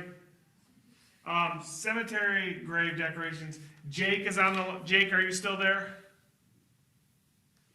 You might have to unmute your mic, Jake. If he's, no, maybe he's not there. I did see his name a couple times. Yeah, I saw him up Yeah, there, but. oh, there it is, JB, he's on there. And I'll start, and if you have specific questions, Jake can elaborate a little bit more. He's really the one that has brought this up again. The previous sexton talked a lot about this, and really what I'm talking about is policy 821. But first, Well, we're gonna do the rates first. Rates are the, Let's do the rates first, and then we'll get your. oh, we have the sorry, rates and- sorry. Yeah, we have the rates first, and then. Yep, rates. Yeah. Last time rates were changed was May 2011 and 13, and I think 13, the only change was weekend rates for opening and closings. We progressed that, we jumped it up in 11, and then we made another jump in 13. I did have conversations with both funeral homes. I met face-to-face with one of them. Rates are very reasonable compared to the other areas. And over the phone, the other funeral home didn't have problems with what we were proposing. But I'll still have another conversation with them. It's good that we usually try to talk on a regular basis, make sure things are being smooth between the funeral homes and the city. So first I'll start with lot fees, Babyland, Flush, and Upright. Babyland is getting full, 325 go to 350. Flush monuments, we are keeping the same because we have so many of them. A lot of people don't wanna purchase them, they want the upright stuff. The flush are the ones you see on the ground, you gotta walk up to see. Most of those flush spots are in the southwest corner, the new section of the cemetery. We have specific rows that you can put them in. Ideal for mowing, makes it easier. Weed whipping, those things are on the stones, but we don't sell a lot of them. So there's really no reason to try to increase fees to do that. Yeah, there is discussions. Jake and I have talked, Deb, about maybe take a couple of those rows out, put uprights. The only problem with that is we've told people this is this is a section of flush monuments. So my wife and I, we really like that section. We would like an upright, but we bought the flush because that's all I could have. And then we come later, next row we're gonna have upright. So you'll have some of those questions, but on the other hand, is you say we weren't selling them, and we wouldn't be opposed at that point if if we're gonna open up that whole section uprights, they want to switch them out. So that would be the only thing if we ever did look at not having the flush monuments in those areas, and that's why there's no fee increase. Uprights, 500 to 525. So really minor increases. Opening, closing, adult, Monday through Friday, 450.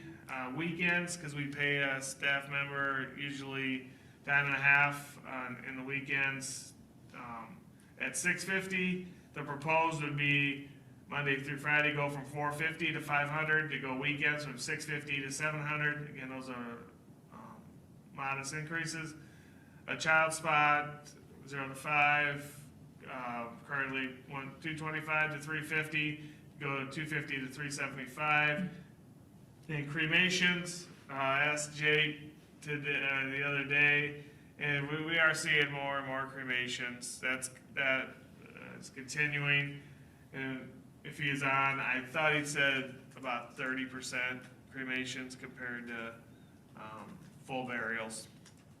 So cremations, 225 Monday through Friday, weekends 350, and the proposed Monday through Friday 250 and then weekends 375. Disinterments, we don't have a lot of them. I was trying to think today, there's been about 2 or 3 in the 15, 16 years I've been here. Monday through Friday, $600, weekends $800, and we proposed would be Monday through Friday $650, and want to keep raising the weekends because it's quite an ordeal to if you have to move a casket. So you got to be pretty careful you don't hit something. Those when you have the backhoe and you hit a concrete vault, it doesn't take much to crack them. So very slow, steady work when they do that. Carroll has been below average on price for these services. These recommended rates will bring us rates closer to the rates that are being charged in other cities. Again, that's talking with one of the funeral homes. They are very familiar with other areas. But still below the average of many cities. Rates have not been changed again 2011 to 13. Personnel and most other expenses have increased. Cities should try to offset some of those expenses with rate increases.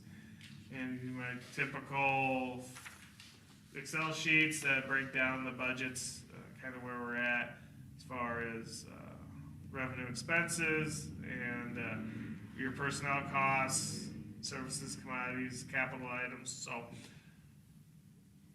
any questions with cemetery rates?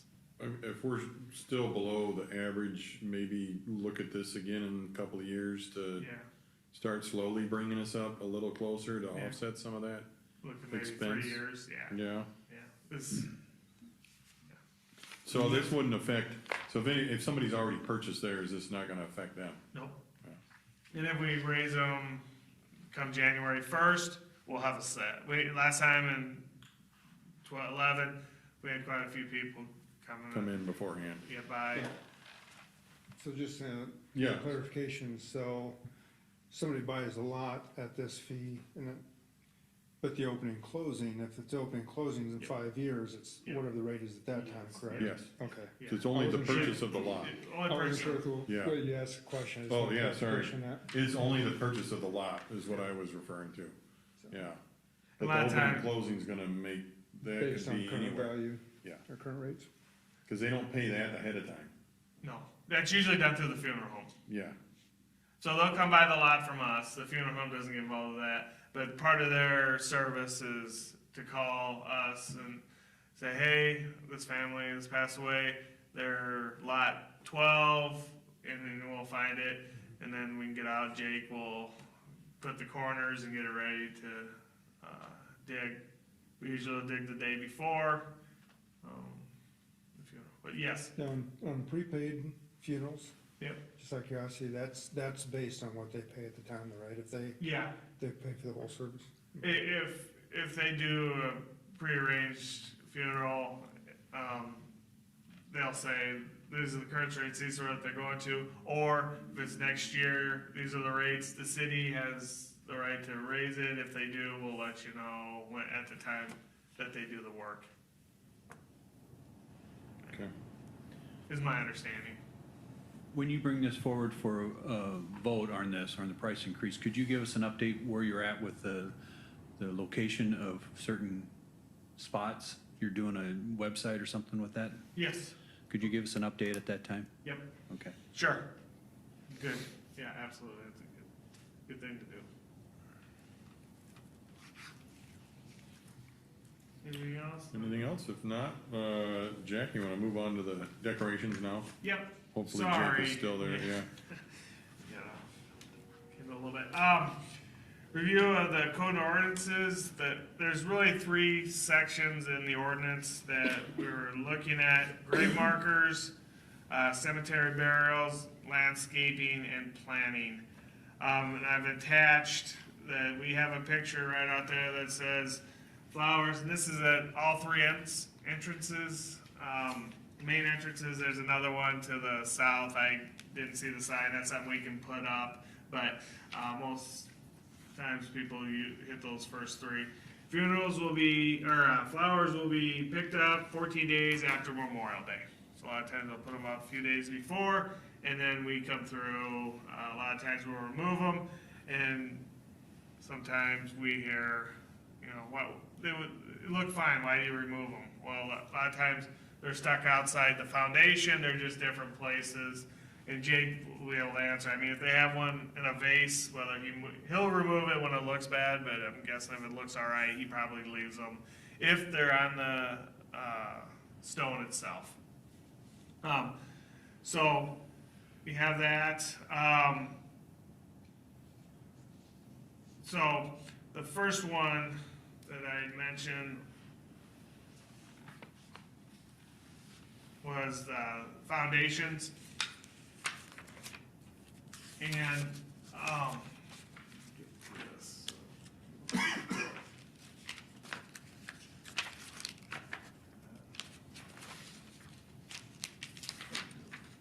grave markers. A grave marker and or memorial line is established which shall extend 24 inches from the head of the burial space towards the foot of the burial space. The intent of this provision is all markers and memorials are placed in a uniform rows for the purpose in order that. So and that is being met a lot of times throughout the cemetery. But there are rows, the older part of the cemetery, you have a stone here and a stone here. You imagine trying to mow and get around those things.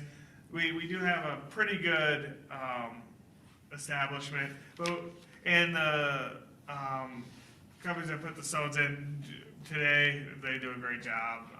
Trying to line them up, they'll go back. But we just want to make sure that that is followed. And it's just more of information that if you hear questions from us or people in the public, what we're trying to do, that's what we want to do. We want to make sure, and a lot of time, 90% of the time, 95% of the time, the burial takes place, and then they put the stone, the 24 inches, and all that information, and they do a good job with that.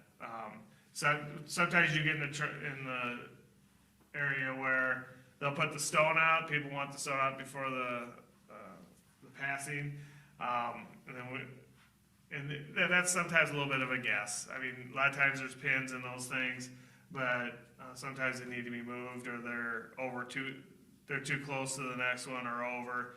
And some of that's on us when we try to tell them where to put it. But overall, just letting you know if you hear things, this is the process of putting the stones. Carolyn, Clay, and Jerry, Mike, were out, and you guys saw, some of the challenges that our staff has.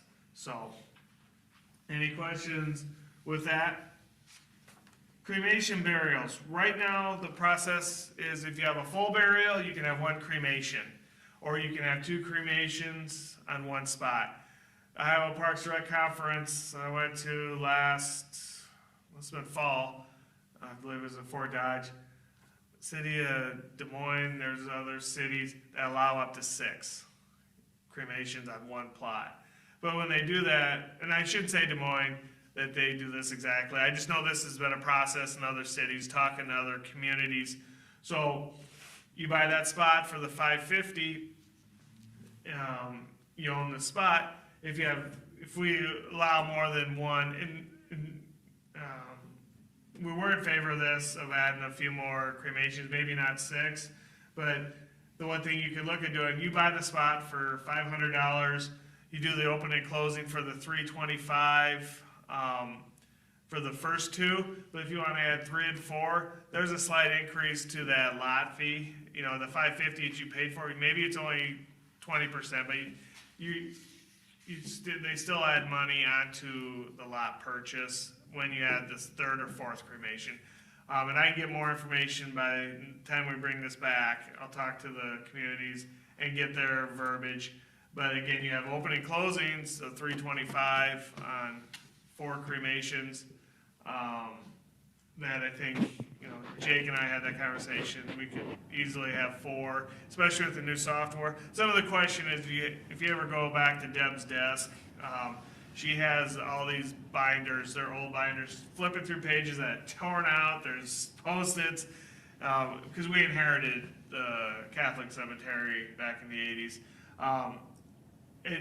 We're doing our best that we can to get the software program that we're close to launching.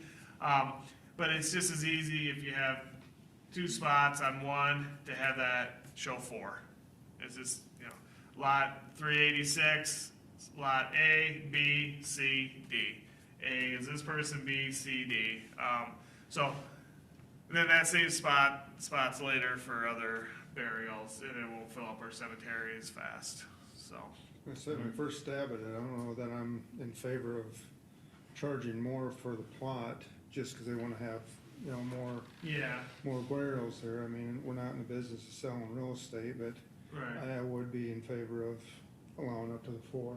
yeah, I mean, if they're paying $325 for each time, yeah, you know, they plant one, it's.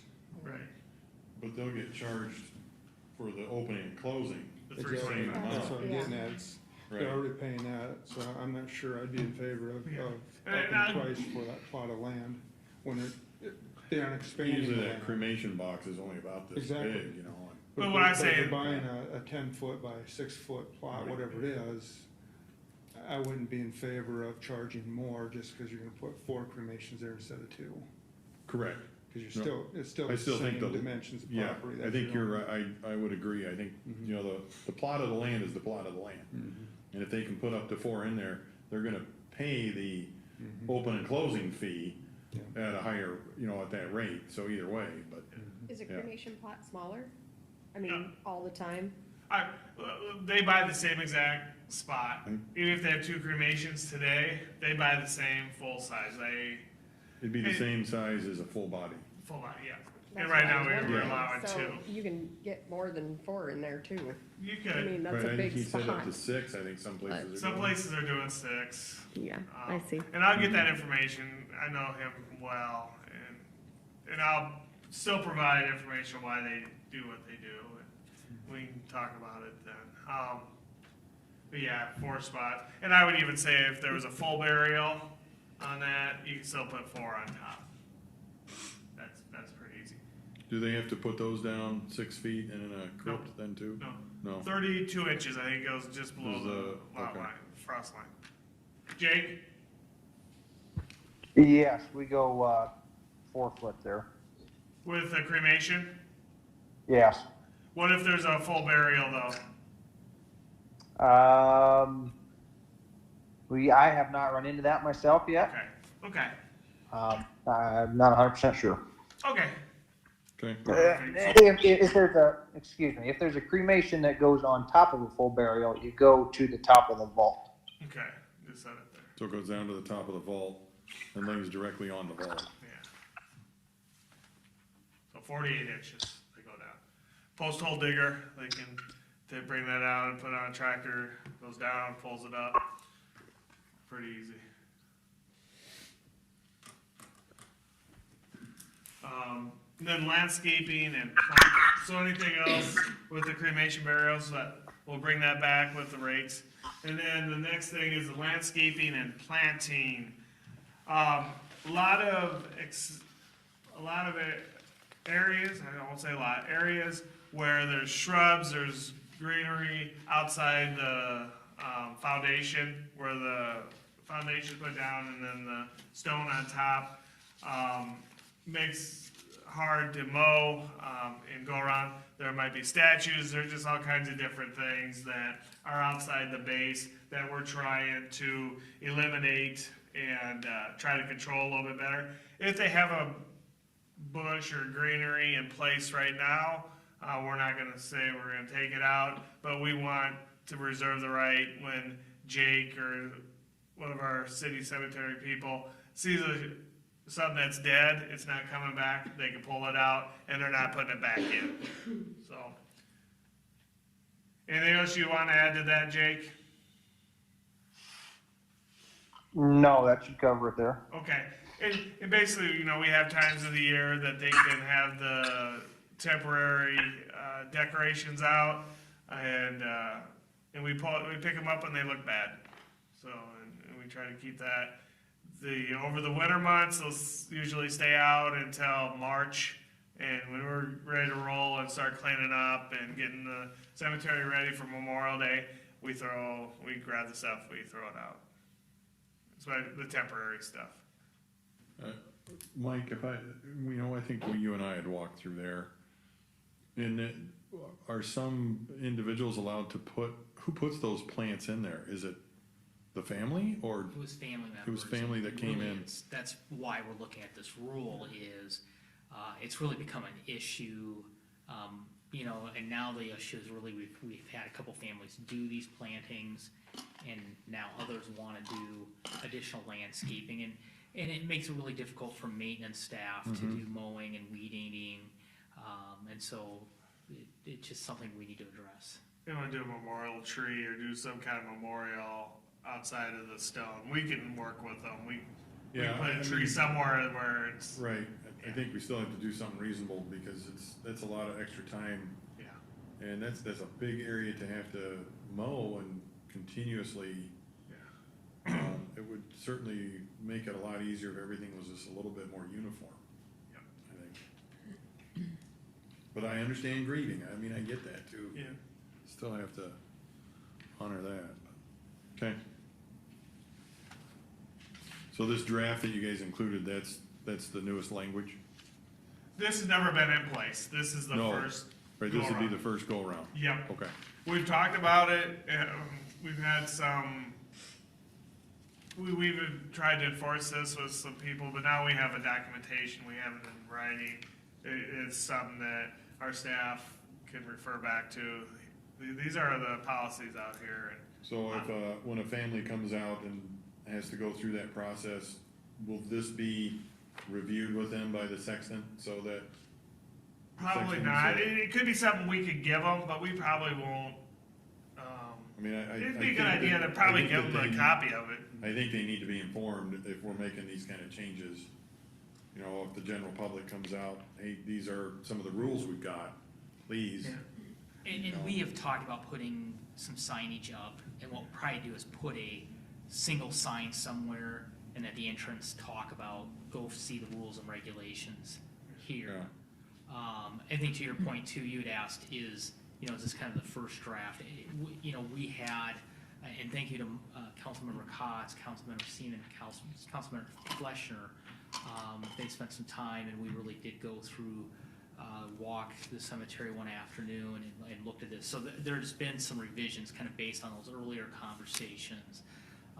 So this is kind of the second go around there. I guess to me, just so I'm clear, you know, if someone comes out to talk to Jake, is there a packet that we give to them and, you know, that type of thing? I guess I'm trying to make sure that we're giving the public that information that, since this is something new, that, hey, just be aware that we have these regulations. And people come out and see Jake, really two different timeframes. People are Right. thinking ahead, want Yes. to do this, they'll go look at that cemetery, look at those things, look at the spots, he'll take them out there, they'll have the conversations, they'll purchase their plots. Those you can. Yeah, The ones that lost someone real Correct. quick, they're not gonna be in any mindset, they're not Correct. gonna listen, they're not gonna remember these. We gotta remember that. that's why I say, you know, Yeah. giving this to them and, hey, please just go over this, read it, just so you're aware. Sure, Cause there's nothing worse than having someone else come out then and be all yeah. angry and upset. I would hope too, that maybe those, funeral homes and such would have this documentation too, Yes. that Oh, when yeah. when they're doing planning and such, So that they, we're, they could provide Yeah, too, 'cause but I yeah. think we give them a Anything we folder could give them that packet. they can keep in the records would be awesome. right. Yep, good points, yep, we can do that. Did I leave anything out, Jake? No, I think that's a great idea. I just need a foot to stand on and you guys to back me, you know. It's kind of hard when they come very angry and I don't have anything to show for them. Right. No, I agree. The paperwork would be great. Thank you, Jake, for all you do out there. It looks beautiful out there every time I go by. Keep up the good work, sir. Thank you. Thank you. Appreciate it. Will you wanna try and bring this back in a month? Next meeting, 2 meetings from now?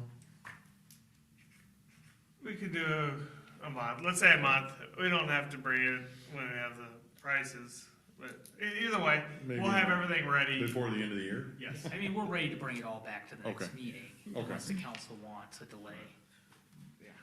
Jack, how are you going to deal with anything that you perceive as challenges or problems? You know, we notice a lot of encroachment with things going beyond the base. How do you handle that? Because as Eric said, you gotta respect the grieving and so on, but to get people moving toward meeting these goals. Jake does a great job with this. a lot of times people don't know Sure. that it has to be on the Right. plot. It's just a matter of a conversation. Hey, you know, this needs to be on the plot. And Mike had a great idea. A lot of times you'll have the military signs. You know, give them a whole drill on the concrete pad, Somewhere to put it on place there. it. It's out of the way. Right. And most people will do that. I think in the ones that are difficult, we're just going to work with them and keep reiterating why we want to do it. It's not to, Right. you know, it's for safety. You know, if someone's out there and they're on a mower, they hit a piece of metal and it shoots out. There's a lot of things. So, but I don't anticipate a lot of people bucking. You know, once we talk to them and So it'll tell be 'em why. one-on-one and just, yeah, that's good. Yeah. That's good. And I think one of the things we plan to do is really, hopefully the media's still on, so that'll get out media-wise. And some of these rules, we're not planning to really implement. I mean, some of it, like landscaping, it's right away. We don't want to see more new landscaping show up. But like the medallions and the other decorations that are really kind of out of hand, we want to really get it out there. You know, work with social media, work with media, probably even put out advertising to get the message out that there's going to be a change. And it's likely Memorial Day next year is when we look to really implement it. Oh, good. Yeah. And some of that is also signage out there, putting up clear signage at the entrance saying, you know, look at the cemetery rules and regulations, and we'll post a central place where we have all this detailed out, so that people have that notice. But, you know, one of the things in the cemetery business is really, it is care and compassion, so it's really, we can't over-communicate it enough. I mean, we're not trying to, you know, make it more difficult for what people are going through and grieving, but, you know, we have to be able to care for it in kind of an effective way, and council wants us to kind of manage expenses, and that's, Right. this is one way how we do that. I thought it was a good idea to have the funeral homes help and maybe reformat, like, how, you know, how you approach this, not as this, but just how to care for, you know, the gravesite, or how to, some way to be very, yeah, and have a picture. I mean, there is a way you can do this to show people that we care, but also the proper way to show respect so it's not encroaching on others and so on. And the trifold, I've started making one, and Oh, good. we have Oh, that. I great. don't know if I can Great. find it that quick, but Yeah. No, I just wanted to say, I hear a lot of compliments yeah. regarding the care and upkeep and beauty of the landscape and trimming and everything out there. A lot of compliments. A lot of people walk through there. Yeah.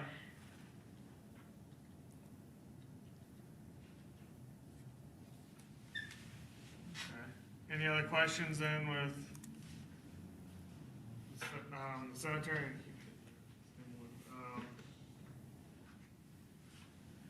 I guess just real quick, going back to the rec center, these are just informations that I've given you over the last few years, but I just wanted to point out 2020, our numbers are really down because of COVID.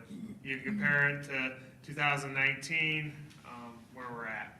So I just really wanted you to see that, kind of what we're up against. Daily average, January through March still was pretty good. And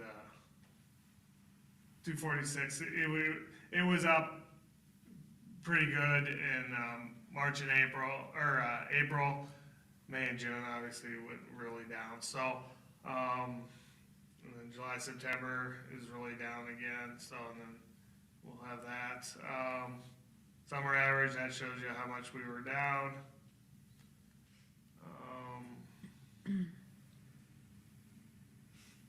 And just overall year, every year. So, I just wanted to show that to you real quick.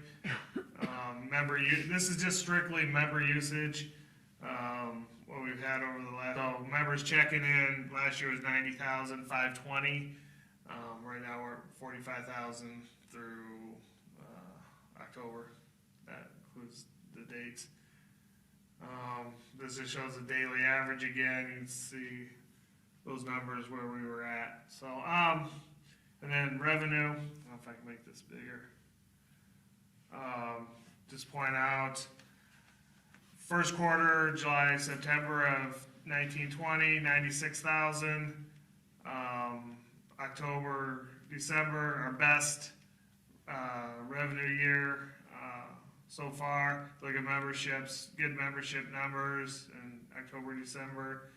January, February was still good, and then you can see where we dropped. Fourth quarter, 1920, only 30,000. Year before we're 109. Does everyone see that, where that's at? And then the year comparisons. 20 ended June 30th, and we're at 387 compared to 446 last year. So, just wanted you to see that real quick. All right, any other questions or anything? And Jen, you'll send all that out to council so they have time to look at that. Yep, before, yeah. Okay. And we'll make sure, we'll get the membership numbers. I saw what Joel had done, and just, there was something missing, so, and he didn't know. He was doing the best he could, so we'll get that figured out. That's the one downfall with our current software program.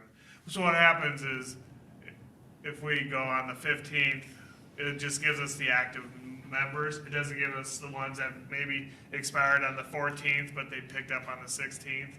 It's just not a real good number like we had before. It just goes per day or per month. And I figured if Misty was a member till the 20th, she still was a member for 2/3 of the month, but I can't find her because she's inactive. So that's what we're trying to get through. We're working with Perfect Mind. So once we get that resolved, it'll be at the meeting when we do the raises for you. All right. Thank you. If there's nothing else, so I'll look for a motion to adjourn. So moved. There's a motion, do I have a second? Second. And we'll go ahead and vote, please. Seaman? Yes. Cox? Yes. Haley? Yes. Base? Yes. Dirks? Yes. We are adjourned. Thank you.